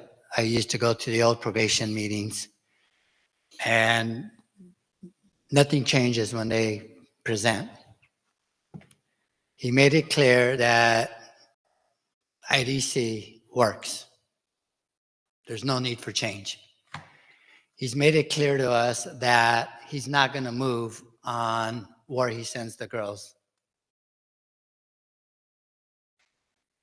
He's made it clear that he's going to be rigid on where and when and how staff with limited conditions can return. He's going to go on the hard side of that law or that rule. He's made those things clear. So with regards to Commissioner Kakani's questioning of Commissioner Terry's usefulness of this meeting, he made some clear things. And he continues to do that. His predecessors that used to sit there do the same thing. I'm not sure what it does bringing them back. I think that the addition to have it in writing is actually the best part of the motion. Because then it forces him to do something rather than come here unprepared. How in the world did he not think that anybody, including somebody who's worked IDC for 10 years, would not ask the simple question, what was the process? It's dismissive. It's arrogance. So, I don't know how much value it is having him back all the time, but I think there is a real value to having him write answers out, even if he disagrees with everything, but at least have it formalized and in written fashion. So I also think that, I don't know what the appetite is for this, and I don't know if we can even do that, but at some point we got to vote on whether or not we think he is, if we have confidence in him. I think that's inappropriate at this time. Oh, I'm not saying at this time. I think I made it clear at some point. It's not our rule, but go ahead. Okay, well. I do have a comment. There's a. Yeah, I agree that we should get these things in writing. And I think part of the problem is that we as a commission are never supportive or positive to anybody in probation department. We come up here with every issue we can to slam the department. The chief comes in here, right, wrong, or indifferent. We set the tone. In fact, it started with you this morning when you said the department is going sideways. It's been going sideways when you were working here for the last 12 chiefs in 30 years. Taking a negative tone is not going to help. I agree. We need to look at the facts, and let's deal with the facts and get responses and clarity to those and deal with those in a professional manner. Thank you. Commissioner Harris. I appreciate that, Commissioner Meredith, but the problem as I see it is there right now, the chief is committed to appealing a decision and refusing to do anything about the number of children that are locked up in a facility that is operating unlawfully, and he is spending his time and energy on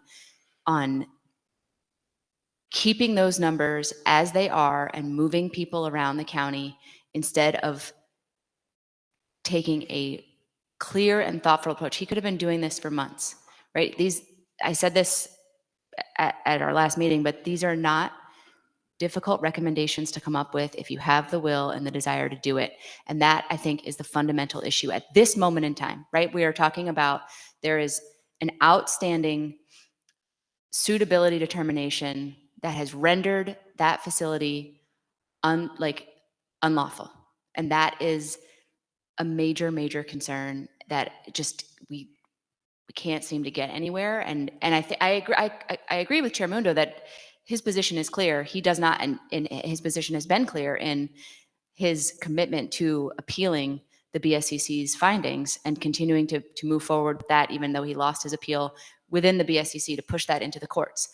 But that, to me, is just a fundamental problem right now that we can't let go. Yeah, and I agree. I understand. I would be more than happy to get all these youth released. And 1/3 of them are significant crimes, and another portion are adult. Finding alternatives would be a great thing, and we're on a time crunch. So I appreciate that. And part of this is his responsibility, but the other part goes back. This has been 30 years in making through 12 chiefs that we've not addressed this issue. We've bounced from Silmar to Los Padrinos to various places. And I think that we as a commission need to look at our recommendations being positive. What should we do? Here we can go. I understand we're going to have these frustrations, and I agree that we should get answers in writing and clarity. But we should also look at what would be something that we could do. I'm a big believer in Pine Grove. I'm a big believer in a lot of step-down programs. But right now we're in a crisis, and challenging them every which way it goes is going to delay how we get the process. But the one thing is that we do work for the Board of Supervisors. That's who our bosses are, in the sense that they give us the guidance and direction. We tell them this is what our thoughts are, and they can come back. We do not know what they may have told him in executive session. And I agree, we need to get in compliance and find alternatives. So don't get me wrong, I appreciate that. Commissioner Kakani. I just wanted to respond to some of which I heard were maybe, to your point, Chair Mundo, that we don't really get much different from the chief. We are in to, I almost called you Commissioner Brooke, I'm sorry. We are, as Commissioner Harris shared, this is a really unique time. I don't think we've ever, I don't think, we have never been in a position where we are 5 months into operating a facility illegally, unlawfully. We cannot even get straight answers about data.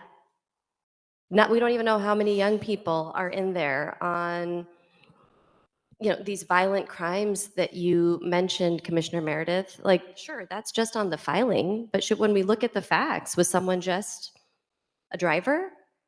Was someone, was something incidental? Was something intentional? Again, we don't have the facts. We may never have the facts. And what we're asking for the department to do is to take a closer look at the facts in conjunction with other people who are also invested and know these young people. And that can't even be specified is actually wildly helpful to me. And my hope is, as someone said earlier, hopefully helpful to Judge Espinosa, who may or may not be tuning in, but I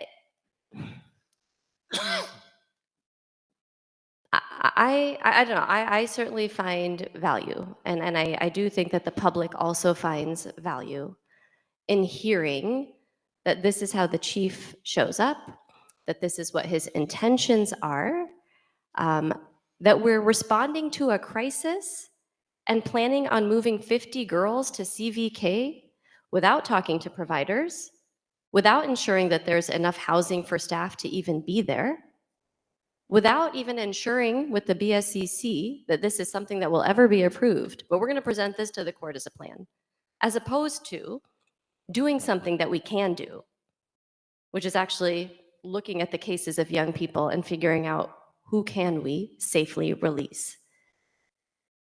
I don't know. It just, I feel like a lot of light was shed for me today, and I think that a lot of light was shed for community. To Commissioner Canales' point, are we surprised? Not necessarily, given the tenor of his appearances in the past and kind of the way he has, just historically shown up. But this feels like next level preposterous to me. So it was certainly helpful. And I think that shining a light on that feels really valuable. To get back to your idea on clarity, I agree that, but there's only certain people that can review with the facts of those cases, granted. But he's hopefully in this report that you're requesting is going to get back to us on how these cases were reviewed and who reviewed them. I think that's what you were asking. And I agree. And I agree that no female should be going out to kill Patrick. We've all agreed on that. I don't know the circumstances of why there's a push on that, but I think we're all in agreement on that. But what I think we need to do is, you want clarity, but they can't give us the specifics on a case. But we can know who was reviewing it. Was it the defense attorney, the DA, the probation officer? That is, I think, what you're looking for, and that would make sense. Well, we know it wasn't the public defender because they called in. Chief of Staff of the Public Defender's Office said no public defender that they were not consulted via public comment. Okay, then we need to ask that. You were outside with the chief when they called in with the public comment. But I agree with everything, Commissioner Kakani, that you said. I just think that we could have been here all day and we weren't going to get to the answers. And that's why I was just trying to say it didn't work. And I'm trying to figure out what could possibly work, because even with the chief coming back and giving us, here's all who was involved, we didn't get to 1D, which is where all the community representation in that process. He's just going to tell us what the process is, but it's like we're trying to modify all of these processes, and it just yeah, we got stuck. So I think it is helpful to shed a light on what it's looked like thus far, but how are we going to get to modifications to this plan? And I don't think we got there today. And even if he provides some updates, I just, yeah. Okay, so, so Thank you. And I also just want to remind everyone that has been following the meetings. A year ago, when Sean Garcia Lays was a commissioner, and one of the reasons he resigned was because he was asking the chief these questions a year ago. How are we going to come into compliance? What is the plan? What are we doing? And the chief was the same back then, also giving no answers and feeling that it was not even an issue. So this isn't just something that popped up abruptly or suddenly. I mean, these questions have been being asked, and I do feel personally responsible and regret so bad. One of my former commissioner colleagues presented the motion that I voted on to reopen Los Padrinos. And, you know, we were supposed to shut down 2 facilities and open that. And I didn't even ask Supervisor Hahn, who appointed me. She was using the facility for unhoused women at the time.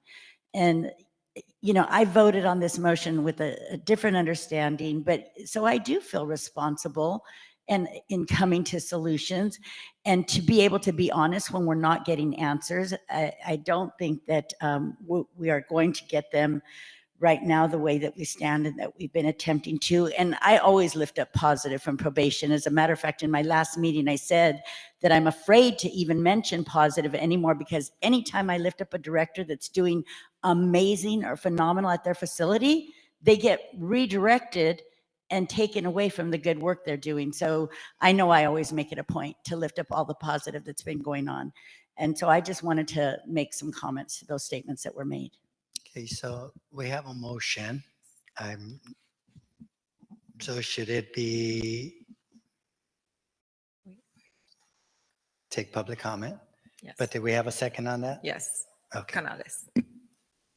So we have a motion by Commissioner Kakani, seconded by Commissioner Canales. It has 4 parts: that the Chief Probation Officer would provide specific information about the Probation Department's review of the 153 cases, including who reviewed them, who they were shared with, additional reports or amendments, updated notes from Probation's PCMS system that were reviewed, as well as other entities that may have provided input into those.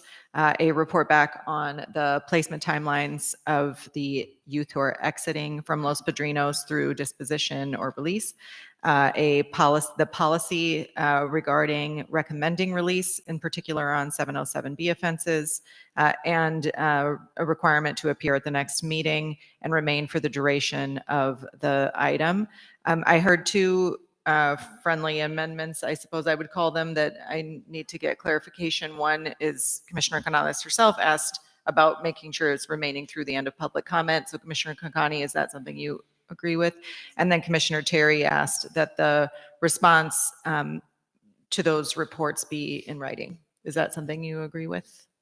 Yes, do we need to create a timeline, perhaps like a week in advance of the next meeting? Is that, Commissioner Canales, is that? Yes. And can I get, just for point of clarification, you're asking if the PCMS case notes were reviewed? Right, I just want to know Okay. what was reviewed, I Okay. guess, you know. Not having. Not and having them, providing. no, just what was reviewed, what documentation. Okay, so if there is public comment in the room on this motion only, please come to the front. And before we start, in the interest of time, we're going to cut it to 1 minute. Okay, great. And if you're online, use the raise your hand function or *3. Thank you. Please begin. I don't think the mic is turned on. Can you? It should have a little green light.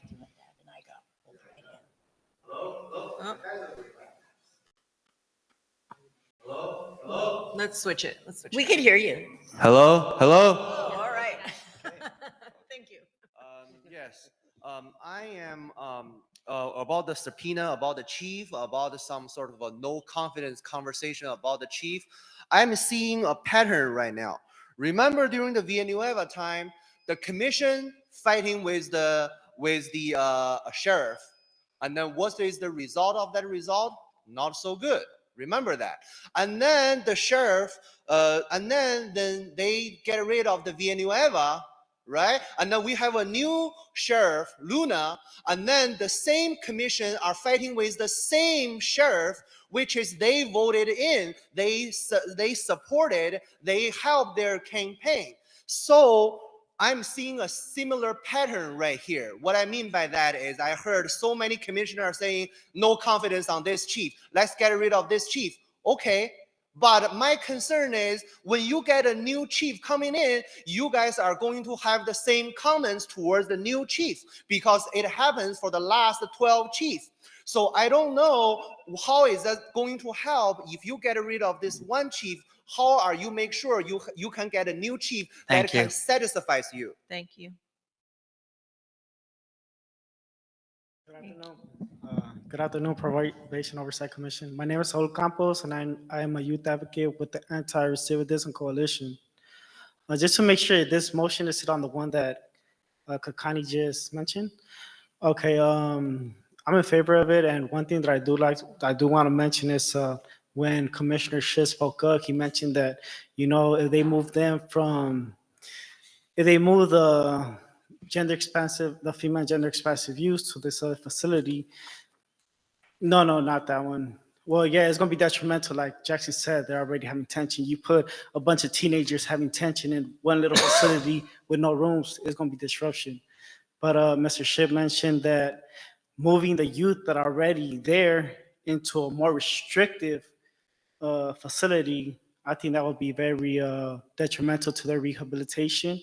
Because I remember when I was in summer juvenile hall, pounding on that door trying to get to the restroom. Detrimental, but thank you. Thank you. Thank you. Welcome, Erin. Excuse me. Excuse me. My name is Erin Palacios, and I'm with Prisma Legal Center for Youth Justice. I just wanted to say I share the deep frustration that I heard from many of the commissioners. I don't think the chief actually answered a single question. I was counting. He had a lot of answers to some question, but not to the question that was asked. Nonetheless, I do think it's important to keep bringing him back because each one of you as individuals can remind the BSCC that the facts and the data coming through here exist, and they're bound to consider everything before them. They're an agency. I certainly will be picking up the phone and asking them to review this transcript because I think this transcript was a shameful transcript, because the most important thing a public official can do is own what they're responsible for and hear from the public and hear questions and take responsibility. And I heard none of that today, so I do think he should be coming back time and time again until he does. Thank you. Thanks, Helen. Hi, Helen Eichenberg. I just first want to say thank you to all of you on this commission and everyone who shows up and calls in and makes comment, because I don't think we would have gotten that unanimous vote on Tuesday if it wasn't for everyone's work. So I just want to acknowledge that. I also agree. I think we should make him keep coming back. It is painful and frustrating to sit here, but we should make him keep coming back here. And I support the motion that you all are putting forward. And the feeling in this room right now is really dark and ominous. You can feel it. And it's saddening and it's maddening. And I know you all will continue fighting. And I just thank all of you. So thank you. Thank you. We'll go to online public comment and start with Audrina.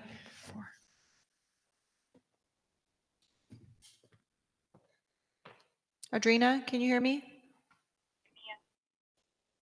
Hear me? Yes, now we can. You can start. Okay. I was in court, so I was unable to attend this meeting.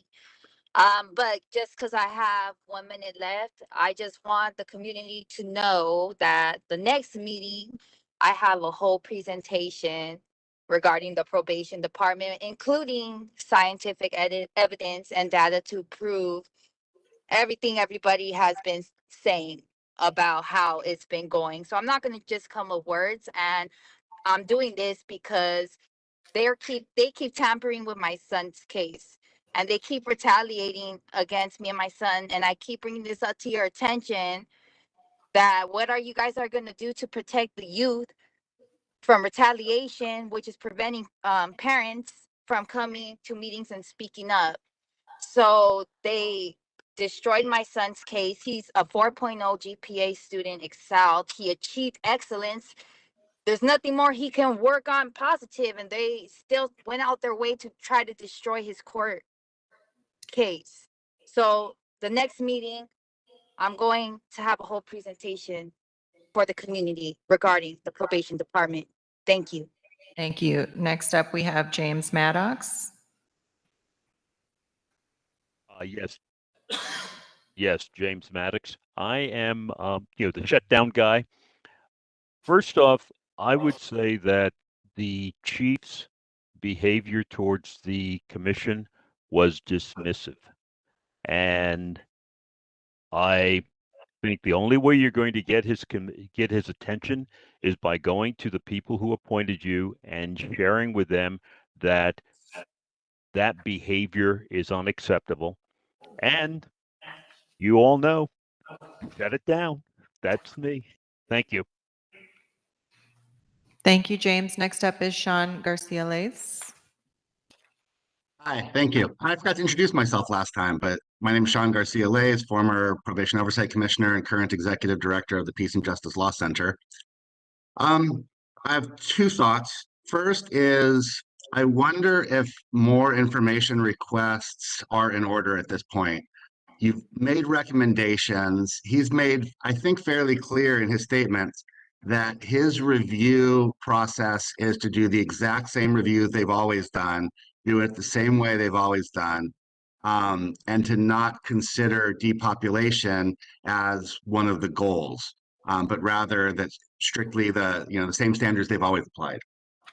So I think maybe perhaps more useful than more request for information is more specific clarity on your recommendations. Write the process you want them to do. Don't ask them what the process already is. And then my second thought is actually particular to Commissioner Shipp, which is don't forget that you have a First Amendment right to tell the BSCC anything you want them to. And a letter signed by the majority of probation oversight commissioners in their personal capacity, whether or not that's something the county approves on, is something that's absolutely within your First Amendment rights. Thank you. Thank you, Sean. Next up, we have Stacy Burns. Stacy, can you hear me? Yes, I can hear you. You can begin. I just want to thank you all for your commitment in the face of so much continued resistance. A strong and confident leader would treat you as the experts you are, with the respect you deserve, and as the partners that you are very willing to be. So we appreciate you and hope that you will continue to hang in there. And thank you. Thank you, Stacy. The last public comment will be from call-in user number 9. Your number starts with 213-424. You may need to dial *3, 2, *6. Yes, we can. You figured it out before I even remembered. Please begin. Good morning. Good morning. My name is Josiah Holiday from YJC. First off, I would like to start by thanking POC for their thoughtful amendments on the global plan. When community shows up and demands change, do we get that? Also, I would like to hold the chief of probation accountable. He is expected to be present. It is horrible that these things are going on and we're having these type of meetings and literally the chief of probation is not present. If it was any of us, we would be out of a job, because anybody who sits by kids while they're being abused doesn't deserve to work near children, let alone oversee a department that claims to be the care for them. Thank you. Thanks, Jazeera. And with that, we'll come back to the commissioners.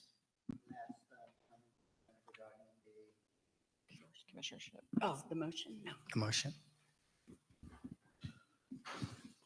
I know this might be last minute, but would it be possible to amend the motion? Because I would like it to include, now that I'm looking at the depopulation strategy, like their plans for that step down program, like information on those plans for that step down program at Barry J. Nidorf, as well as also their plans to repair Camp Joseph Page. I see at some point they want to take it to 0 to 22 after repair. So I also would like to get information on those two like adjustments and what that looks like. I think that sounds like a different motion. Would it be? Well, I'm looking at. Yeah. We could vote on Mr. Connie's motion, and then Commissioner Henry says on separate. Okay. Okay, so county council has suggested that we vote on this motion and then make a separate motion. Okay. Okay. So, sorry, I have lost my place. We're going to vote on this motion with the 4 parts around providing written information about the review process, report back on the placement timelines, the policy regarding recommendations for release, in particular on 707B cases, and the mandate, the directive for appearance at the next meeting for the duration of the required agenda items and public comments, and that those be provided in writing 1 week in advance. Does that sound correct?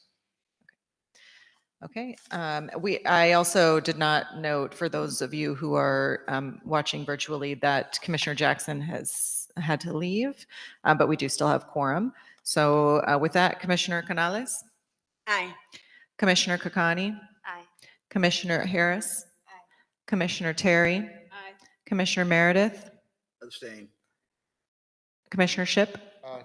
Commissioner Mundo? Aye. So with a vote of 6 to 1, with Commissioners, is that right? Commissioners Prater and Jackson being absent and Commissioner Meredith abstaining. Yes, the motion passes. Thank you. Okay, so how do we address Commissioner Ships? I think you can make a new motion. Okay. Okay, yeah. So I make a new motion to request the plans for the repairs at Camp Joseph Page before they, and the plans for the step down program at Barry J. Nightoff, which is listed in the depopulation strategy. Okay, a second. Second that. Seconded by Commissioner Kakani. Any questions or concerns from the commissioners before we go to public comment? Just a quick thought. The board motion asked for the chief to respond orally or in writing to each of the recommendations that were made by the Probation Oversight Commission. So perhaps it makes sense to just essentially ask him to comply with the board motion, a motion to comply with the motion, but for a response to all of those things, right? To the plan for stepping young folks up, essentially back to Barry J, the plan for even like the specifics on the movement of girl. I don't know if that's essentially what we're asking for, is some meaningful thought given to his depopulation plan and how that relates or doesn't relate to the Probation Oversight Commission's recommendations. Because you said the 2 things that you mentioned were Camp Page and the plan, whatever his plan is for that. And then what was this? Sorry. And this step up, essentially, closure of Kilpatrick and stepping up of young people, which are, I guess, I don't know. I don't know how to articulate that, but it feels like we're asking for a written response to the process for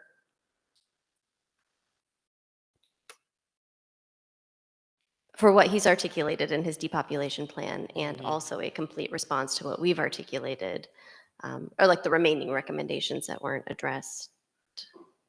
But maybe I'm complicating things, so we can just leave it at what you shared. Okay, so we'll go to public comment on the motion by Commissioner Ship, seconded by Commissioner Kakani, on requesting more details on the elements of the depopulation plan that involve the Camp Page and the Barry J. Nightoff step down or step up. Yes, we'll continue with 1 minute. Yes, thank you. So I also have a motion. So I just wish that in the future, when our board communicated with the chief, instead of having a civil war with the chief, maybe can we figure out a way to have a friendly conversation? Is there a way to have a productive meeting? Because based on my experience with the sheriff civilian oversight commission, they fight with the previous sheriff, they fight with the current sheriff, they're going to continue to fight with the future sheriff. You know, the list go on and on and on. I do not know. You're not on point with the agenda item. It's a motion for certain information, not about the relationships. Right, because you are getting that information from the chief, from the department. So the relationship is required. What I mean, what I'm trying to tell you is to prove a point that when you have a better relationship, you're never gonna get that. Hi, Roberto. How are you? So I could comment on the depopulation. Just on the request for information about Camp Page and the Barry J step down or step up, depending on how it was framed by the. Okay, so I hope this is still in context. There are several less restricted programs who are here very capable to take in our youth to be into step down programs. But I just wanted to comment on the fact that like communities here, and we're here to work, and we have people with lived experience, we have people with not lived experience that are doing amazing work in the community. And I just, from what I've seen, community is responding, and we do want to know what that information looks like. Support the motion because we're working very hard, and we do want to work alongside probation. That's the only way we're going to be able to move forward, and communities here, and we're prepared to do that. That was exactly on point. Thank you. In fact, I think that makes, I have to be careful how I say that. That makes me understand what you were saying, Commissioner Kakani, because that actually is one of the specific recommendations of the plan that the POC presented, which is to examine the possibility for the step downs that would require written response under the previous motion. Is that fair? Exactly. Okay. All right. Any online public comments? Okay, see no online. Okay, thank you. All right, so we'll call the vote. Call roll. Okay, and I'm sorry that I'm doing this in a different order, but I don't have my list in front of me. So I'm calling you as I'm looking at you. Commissioner, we're voting on Commissioner Shipp's motion seconded by Commissioner Kakani to request written more details on Camp Page and the Barry J step down or step up in the probation department's depopulation plan. Commissioner Canales? Aye. Commissioner Kakani? Aye. Commissioner Harris? Aye. Commissioner Terry? Aye. Commissioner Meredith? Aye. Commissioner Shipp? And Chair Mundo? Aye. So with a vote of 7-0 with 2 members being absent, that motion carries. Okay, so we would go back to and finish item number 5. Yes. Yes, correct. And we were at the point of just asking questions and tying it up. Thank you for your patience. Actually, as Ms. Carlisle is approaching the stadium, the dais, I would also like to thank Director Nathan Martinez, who came today to present on the PREA topic that we will not be getting to today, although I guess that's up to you to make that decision. And just in the mode of what Commissioner Meredith said earlier, Director Martinez has been extremely helpful and flexible and willing to attend our meetings when we ask him to and provide information. And also, he's certainly a person who takes PREA extremely seriously, as I know this body does as well. And I'm looking forward to hearing from him. Sorry that we're missing out on his presentation today. And I can tell you on behalf of the leadership of the commission, they do want to hear from him. And I'm sure the public will enjoy that presentation when he does it. He presents very clearly about the responsibilities under PREA. Thanks for rejoining us. You're welcome. So commissioners, any final questions, concerns? Somebody had said that they had questions left. I did have a question. I remember I raised my hand right when we stopped, and I think hopefully I made a note.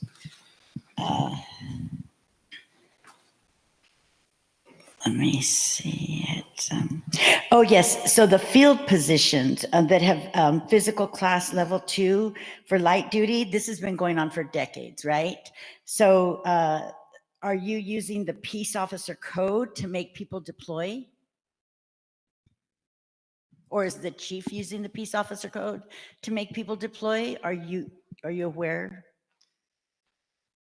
Well, I'm not sure that I can answer the question as stated, but what I can say is that the Peace Officer Code, the 830.5 that the chief referenced, that's a requirement for any peace officer, regardless of their day-to-day duties, regardless of their position or assignment. So the way that I explain that is it's the foundation. That's what grants a peace officer status. So that's the foundation. We build on top of that foundation with our class specs, job duties, assignments, and things like that. But that underlying foundation always exists. Does that answer the question? Not really, but I have another question too, though. And this question is not, it's more relevant to one of our last meetings. There was some information provided that some staff are being, mandated as holdovers. And so they're working like, an 8-hour shift and then a 10-hour shift, back to back without any, they're not allowed to go in and out, so they can't even go to their car and check their phone or anything like that. But under labor laws, is that legal? So because they're peace officers and because we have mandated requirements for staffing, we are able to hold over staff. Not all California labor codes, the things that you're thinking of, apply to all county employees. So basically, the agreements are contained within the MOU as far as breaks and anything of that nature. But in an emergency circumstance, if there's a unit that needs that person to be held over to ensure that coverage, then that coverage is continuous. And so yes, they're held over without option for break unless we have the opportunity to give them that break. Okay, so yeah, that was my question. So probation is exempt from labor laws in holdover situations? Not all labor laws, but in these circumstances, when you're talking about mandatory coverage and supervision in the juvenile halls, yes. And it's governed primarily in the MOU as far as what we can do as far as breaks and meal periods and things like that. Okay, thank you. So I want to piggyback on her question. And remind me, how many years have you been as HR in this capacity? I've been with the probation department 11 years. So in the last 11 years, have you encountered this strict adherence to the peace officer status when allowing staff to return to the field with conditions?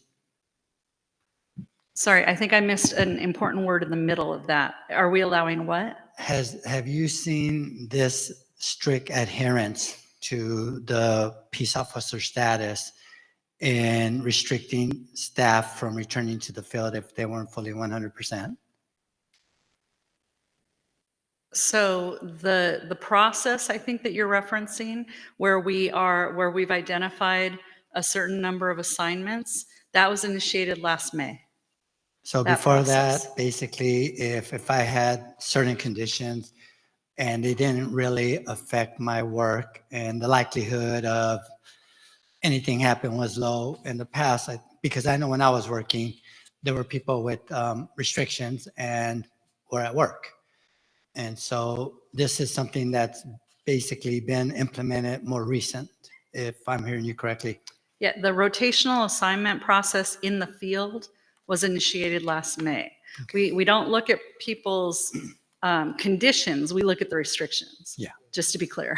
Okay, no, I got it. Okay. I think you stated that 830.5, Penal Code 830.5 is just the floor for what a peace officer is expected to do, and then you build from there. Is that right? Yes. Okay. Is that in writing? Is that what? Is that in writing, the whatever building the department has done in terms of the expectations of a peace officer? Yes, we've been sending out communications in regards to the expectations for a couple of years now. on precisely that. There have been several communications. And that has changed, I guess, since the deployment, or has it largely been the same? Largely the same. I guess I have a motion related to two things. Now I forget what my initial request was. Oh, I have a motion to request two things. One would be the number of workers' comp claims related to assaults on staff that have been filed from January to present, and I guess a breakdown of those same numbers in 2024 from January of 2024 to, I guess, May Okay. of 2024, just so we can see a comparison. If Does that require a motion? I think Wendy suggested that I make a motion. Okay. And then the second request would be that you provide the communication that you've shared over the course of the last few years, perhaps indicating how it's changed or not changed, related to the expectations of a peace officer. So you'd like copies of any communications out to staff that address, I want to make sure I'm clear on your expectation.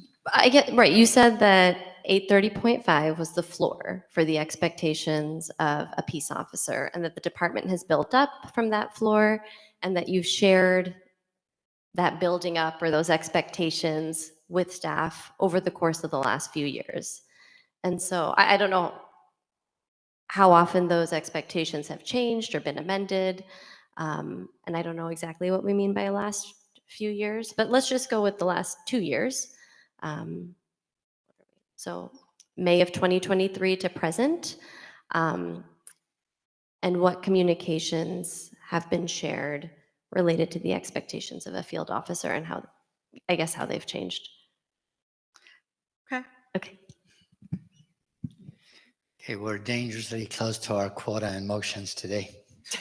I wasn't going to make it a motion. I was just told that that was the best So- way to move forward. You have the quota in writing. So are we with?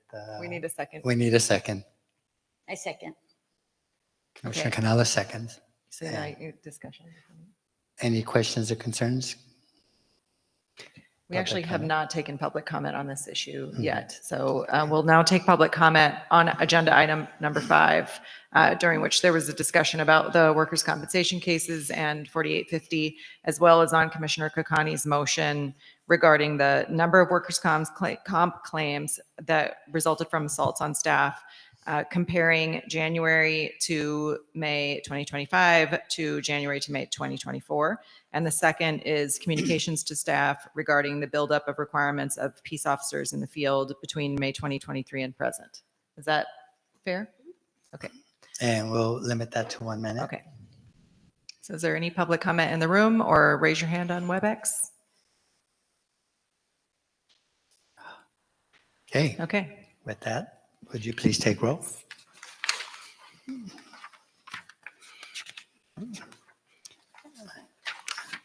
I think after this, Ms. Carly can. What was that motion again?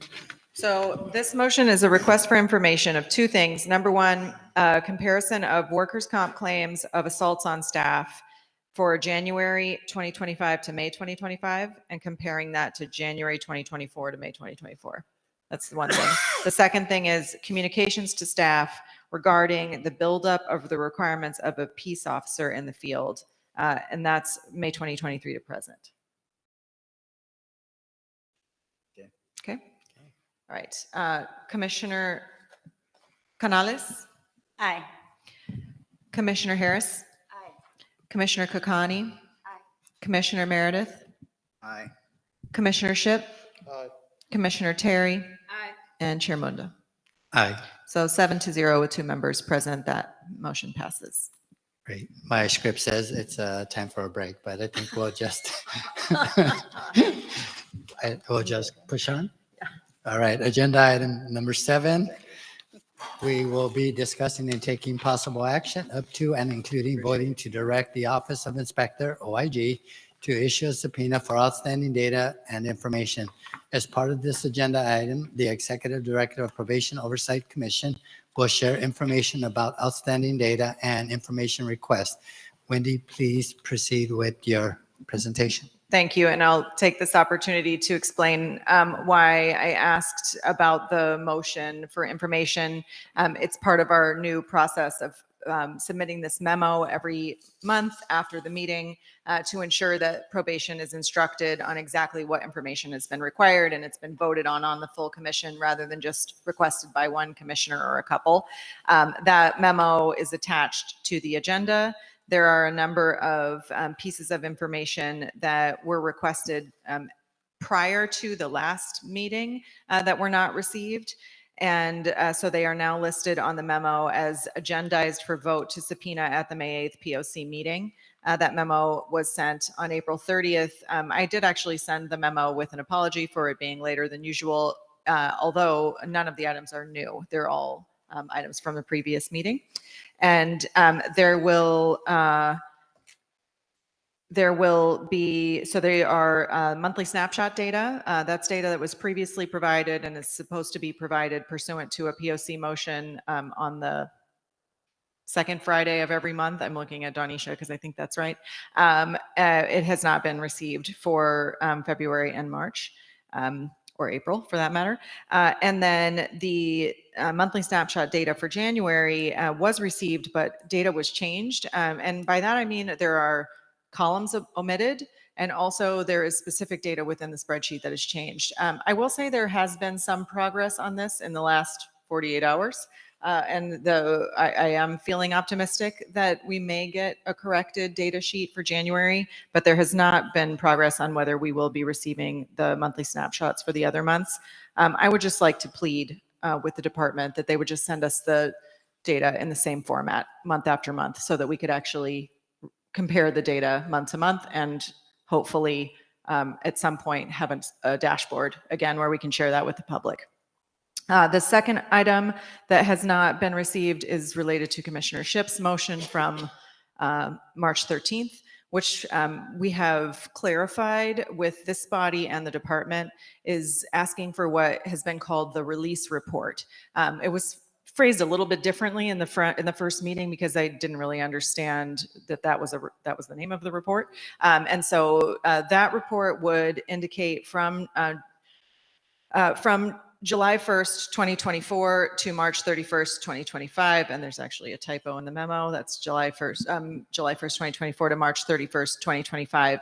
How many youth were released by month from Los Padrinos and where they were released to? So basically it would say Wendy was a 15-year-old who was released from Los Padrinos, disposition to Dorothy Kirby Center, or released home. And that, so it wouldn't have any of the, it wouldn't say Wendy, it wouldn't have any of the identifying information, but just information about where youth were released.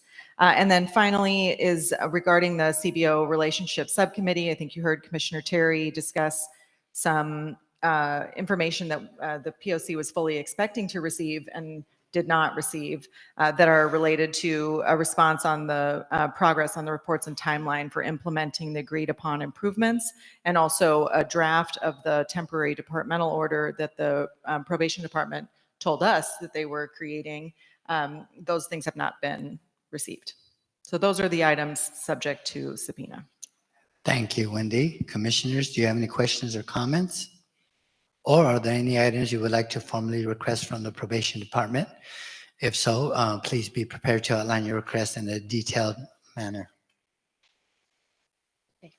I'd like to move for the issuance of a subpoena related to the monthly snapshot data for February and March of 2025. Commissioner Kokani, there is actually a draft of the motion in your, it's not stapled, it's a separate paper. It's also attached for the public. It says motion regarding subpoena. Yes, so maybe yours is stapled. She stapled it. Okay. Do you need me to do the preamble or just the motion? No, I think what I need you to do no. is tell me whether you actually want to include all of these things or not. These are, I just copied and pasted the items that are subject to subpoena from the memo onto this item, and you may choose to subpoena any, all, or none of them. Commissioner Terry has. Oh, just if someone else is agree. ready, I can't find the document. So if you're ready, go for it. I was just going to say, I agree with all of those items in the motion. Okay, so I would like to move for the Office of the Inspector General to draft and issue a subpoena on behalf of the Probation Oversight Commission for the following information: monthly snapshot data for February and March of 2025, release report of youth out of LP from July 1st, I think 2024 to March 31st, 2025, and to ensure the report states how many youth were released by month and where youth were released to, including but not limited to home, community placement, CDP, moved to Barry J, Dorothy Kirby, or camp, moved to Men's Central Jail, or released to custody of another county. And finally, the information related to community-based organization relationships with a response with progress reports and a timeline for implementing agreed upon improvements, and a draft of the temporary departmental order for program scheduling and cancellations. Okay. Is there a second? Second. Commissioner Terry. We still have a quorum. Public comment? At this point, we'll take public comment on the motion to work with OIG to issue a subpoena on the items that are attached to the agenda, with one change, which is a correction of the date in item number 3. And again, we will restrict it to 1 minute. All right, so talking about a subpoena, you want the information. And then before I can talk about a subpoena, I have to talk about a relationship. The reason why you need a subpoena is because he doesn't want to listen. You want to fight with him, he wants to fight with you, and then that's the reason why you are not getting any information. Now, I can give you an example of the LAPD commission. I've never seen any LAPD commissioner are issuing a subpoena, but LAPD chief, they just comply. That's the example how you maintain a professional, respectful relationship. So both parties are working together towards the same goal. But right now, if Sheriff Villanueva never responds to a subpoena, the chief of probation can do the same thing. And then you guys just continue this fight endless, ongoing, forever. That will not help just for a subpoena. Thank you. Is there anybody online? One, thank you. Adrina, you can unmute yourself. I just want to include that you should also subpoena for data regarding employment, the history of employment. Adrina, you muted. I did a lot of research on probation, and since 1990 and until 2025, they've been having staffing issues this whole time. Not 1 year did they have a successful year with staffing. And I think it's important to look at this data in order to correct these issues, or they're going to continue on with staffing issues. So they're hurting not only the youth, they're hurting their employees too, for over 30 years. And I'm also going to include that in my presentation. Thank you. Thank you. Commissioners? Questions, concerns? Can Wendy take roll? Okay, we're voting on the subpoena motion by Commissioner Kakani, seconded by Commissioner Terry, that is as attached to the agenda with the change in the date to July 2024. Please vote yes, no, or abstain. And I'll note that Commissioner Meredith is out of the room and Commissioner Harris has left, but we do still have a quorum with 5 members present. Commissioner Canales? Aye. Commissioner Kakani? Aye. Commissioner Terry? Aye. Commissioner Ship? Aye. Chair Mundo? Aye. So with a vote of 5-0 with 4 absent, the motion carries. Okay, we're going to go ahead to officially table agenda item 6. Can I have a motion? That was a prayer. I motion to table agenda item number 6. Thank you. Can I have a second? Second. Thank you. Should we have public comment? Yes. Any public comment on the tabling of the PRIA item? Seeing none? Okay. I Okay. think you would can take probably roll? call a voice vote. for Voice. that. Everybody in agreement? We're tabling that. Aye. Aye. All right. Now we will move on to agenda item 8. We will discuss and take action on reports from the Los Angeles County Probation Oversight Commission Executive Director, Wendy Julian, who will report out on the data fact sheets, and then the commission will be asked to vote to adopt the PLC 3-year report, which has been attached to the agenda. Wendy? Yes, Please proceed. I would like to actually ask the commission for permission for Donisha and I to schedule a town hall to discuss these data fact sheets. They are extraordinary and helpful. They the reason that we started doing this is that our whole team talked about doing some work with the data to help to show who the youth are who are detained in Los Angeles County in a holistic manner.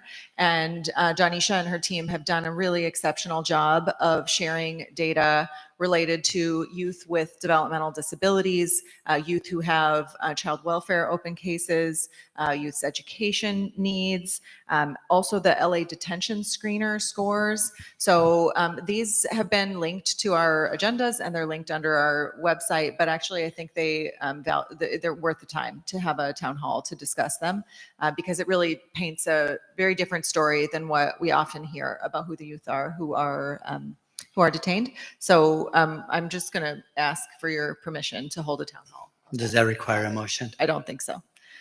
The thing that does require a motion is the 3-year report. So in the ordinance that created the Probation Oversight Commission, we are supposed to do a self-evaluation about the first 3 years of existence, which were those fiscal years. So the county runs on fiscal years that runs June through July, that ended on June 30 of 2024, those first 3 years. It's a detailed report that outlines a lot of things I'm very proud of our commission and our staff launching this first of its kind body in the nation, and also some of the challenges, including notably some of the challenges that have been brought up today about getting information and about regular changes in leadership and how that has created obstacles. Perhaps the most important part of the report is the last line, which is this report is being submitted to the board, of course, and being shared publicly, but it's also being submitted to CEO Davenport, and she will be asked to respond to the report about whether or not a management audit is needed. And so I encourage folks to read the report and see what we've been doing for, this time, but I wouldn't like to submit the report myself. I'd rather submit the report with the approval of the commission, which is why I've put it on here for a vote. So does someone have to motion? Yes. Okay, can I have somebody motion for a vote? I'll make it. Thank you, Don. Commissioner Meredith? Second. Second by Commissioner Kakani. Any questions or concerns, commissioners? We will now move to public comment. Anybody in the room want to make public comment about my very informative 3-year report? Yeah. Okay. Commissioner Kakani's going to ask me a question. I'm ready. Let's make sure we don't have any online public comment. No. Okay. I'd love to hear Commissioner it. Kakani? Just really, I probably should have looked at this earlier and I'm sorry, but I was just looking at our meager budget and the magic that you make happen with it.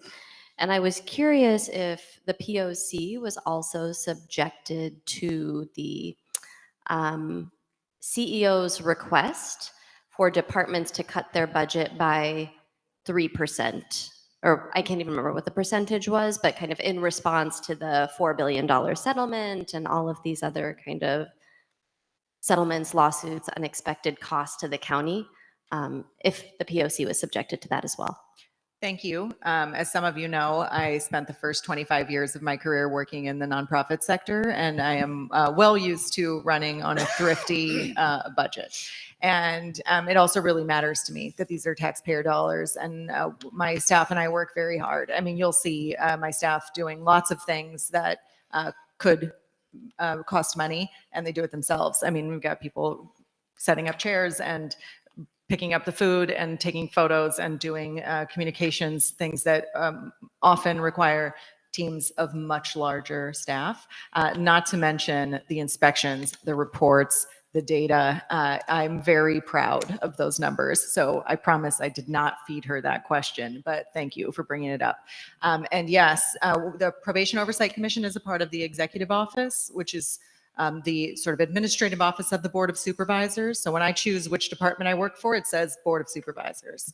And all of the departments were required to engage in curtailment exercises. I will say it's very easy to do when we have been running under the budget consistently. So we don't have to, it wasn't a difficult exercise for me because we've been running in the black to begin with, if that makes sense. It certainly was difficult for lots of departments. Okay, Wendy, no further questions and comments. Hearing, please call roll. Okay. So please vote yes, no, or abstain. And actually what you're voting on is for me to submit this report to the board and CEO Davenport. Commissioner Canales? Yes. Commissioner Kokani? Yes. Commissioner Terry? Yes. Commissioner Meredith? Yes. Commissioner Ship? Yes. And Chair Mundo? Yes. So with a vote of 6-0, with 3 members being absent, the motion carries. Okay, moving on to agenda number 9, where there is no public comment. It is for matters not posted on the agenda or to discuss or to place on the future agenda. Anything for action. Commissioners, do you have any announcements or items you would like placed on a future? Commissioner Meredith?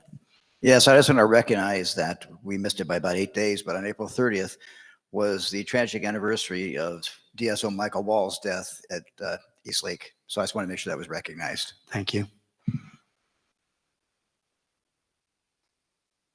Okay, so we'll move on to. Actually, if I could ask a question, there was some discussion earlier about our next meeting and when that next meeting might occur. You mean like a special meeting? Well, I think it would have to be a special meeting because, and also whether or not we reschedule the June 12th regular meeting since it conflicts with BSCC, which we don't, to be clear, know that LA will be on the BSCC agenda at this point, but it's certainly possible. I think it's important to have monthly meetings, and I feel like the agenda doesn't really come out until like a week in advance. But just if we want to be proactive and, rather be safe than sorry, I would encourage the rescheduling of the meeting, just so we can be present in both places if we want to be and need to be. My team will certainly work with the commissioners and the chief about scheduling a special meeting between now and June 12th. So for the record, we will be canceling our June 12th meeting and rescheduling. Oh, we are?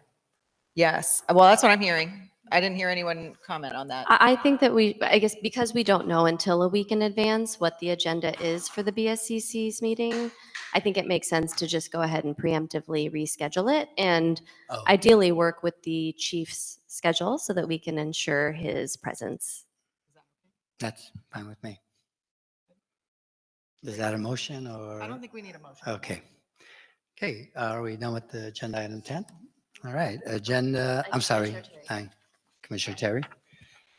I'm not sure if I missed the agenda item for this, but did want to acknowledge that tomorrow is the anniversary of the loss of Brian Diaz, which is May 9th, 2023. So just thought it was important to lift that up. Very important. Thank you. Okay, agenda item number 12 is an invitation for members of the public to address the commission on items not on the agenda. Wendy, please facilitate public comment for us, and it'll be a minute. Welcome. All right, good morning. For the past several meetings, I keep hearing the word staffing issues. And then if that staffing issues has occurred 10 years, 20 years, why are we still just talking about it? Why are we not doing much about it? Now, I want to encourage our commissioners, take a look at it. Why Walmart, Target, they are having a hard time to find their staff. But why people are lining up to work for Costco? There's a reason.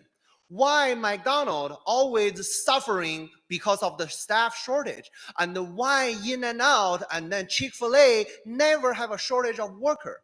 So if they can do it, then why the probation commission cannot do it? If we already identified the problem called the staffing issues, then why after 20 years, after 30 years, we are continuing to talk about it? There must be something that we can do since you have already successfully identified the issues already. Thank you.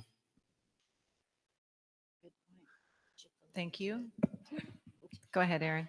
Hi, Erin Palacios, Prisma Legal Center for Youth Justice. I appreciate the commission getting into detail today. I wish we had one in Alameda, though I also appreciate our Alameda chief right now, so maybe now's not the moment. I wanted to just make a suggestion that the commission invite someone from the BSCC to come and explain its process. Not necessarily to get into the details of LA, but LA is going to be applying to the BSCC for a lot of things coming up, it sounds like, for pilots for this or re-inspections for that. And the BSCC does not have all of that stuff posted online. I do talk to them pretty frequently, so I have some understanding of how they're doing it, but I don't think it's easy to understand. And it might be instructive to hear from someone and just get a sense of how that works. And how pilots work, because that almost never happens. And I'm not sure how long that will take. The other thing I was just going to suggest was I haven't heard much about any counties coming to the aid of LA.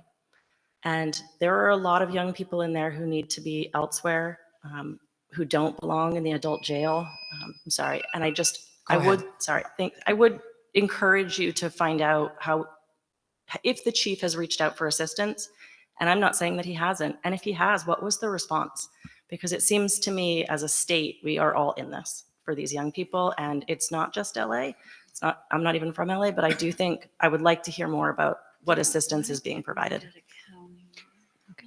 We have one virtual commenter, I believe. It's a call-in user, number 14. Your number starts with 323-806. Hi, Commission. This is Supervisor Davila. I am actually out on 4850 time because I was assaulted. But the reason I'm calling is because I wanted to thank Meredith as I'm sitting here listening and for having our back, because I want to remind the Commission, you guys are always attacking probation. Everybody's always attacking us. Parents are always calling and attacking us. But we can't go and show up because we're working or we're at home healing. So we can't speak for ourselves. We don't have anybody to be our voice. It's real easy for parents to show up, but where were you before your kid got arrested? And why are we the bad guys? We're not the ones that put their kids in custody. So all you intervention programs, where are you before they get into custody? So, and you know, I have been with this department for 24 years, 23 years, and I have never seen it this bad. I have never been assaulted before. And this is ridiculous. I don't want to be home. I want to be at work. And as far as how fast it took me almost 45 days to get.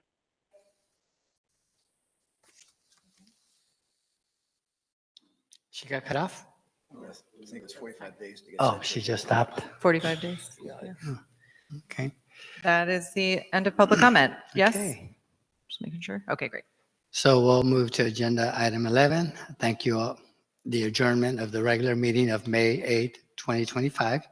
Thank you all for joining us and sharing your comments. As a quick reminder, be sure to follow us on social media and subscribe to our YouTube channel at LA County POC to receive reminders about our upcoming meetings. Visit our website at poc.lacounty.gov to subscribe to our email listing. It is now 1:11. Can I have a motion to adjourn today's meeting? I'll make the motion. Commissioner Ship, Second. seconded by Kokani. Commissioners, please unmute yourselves and vote with a voice vote. Aye. Aye.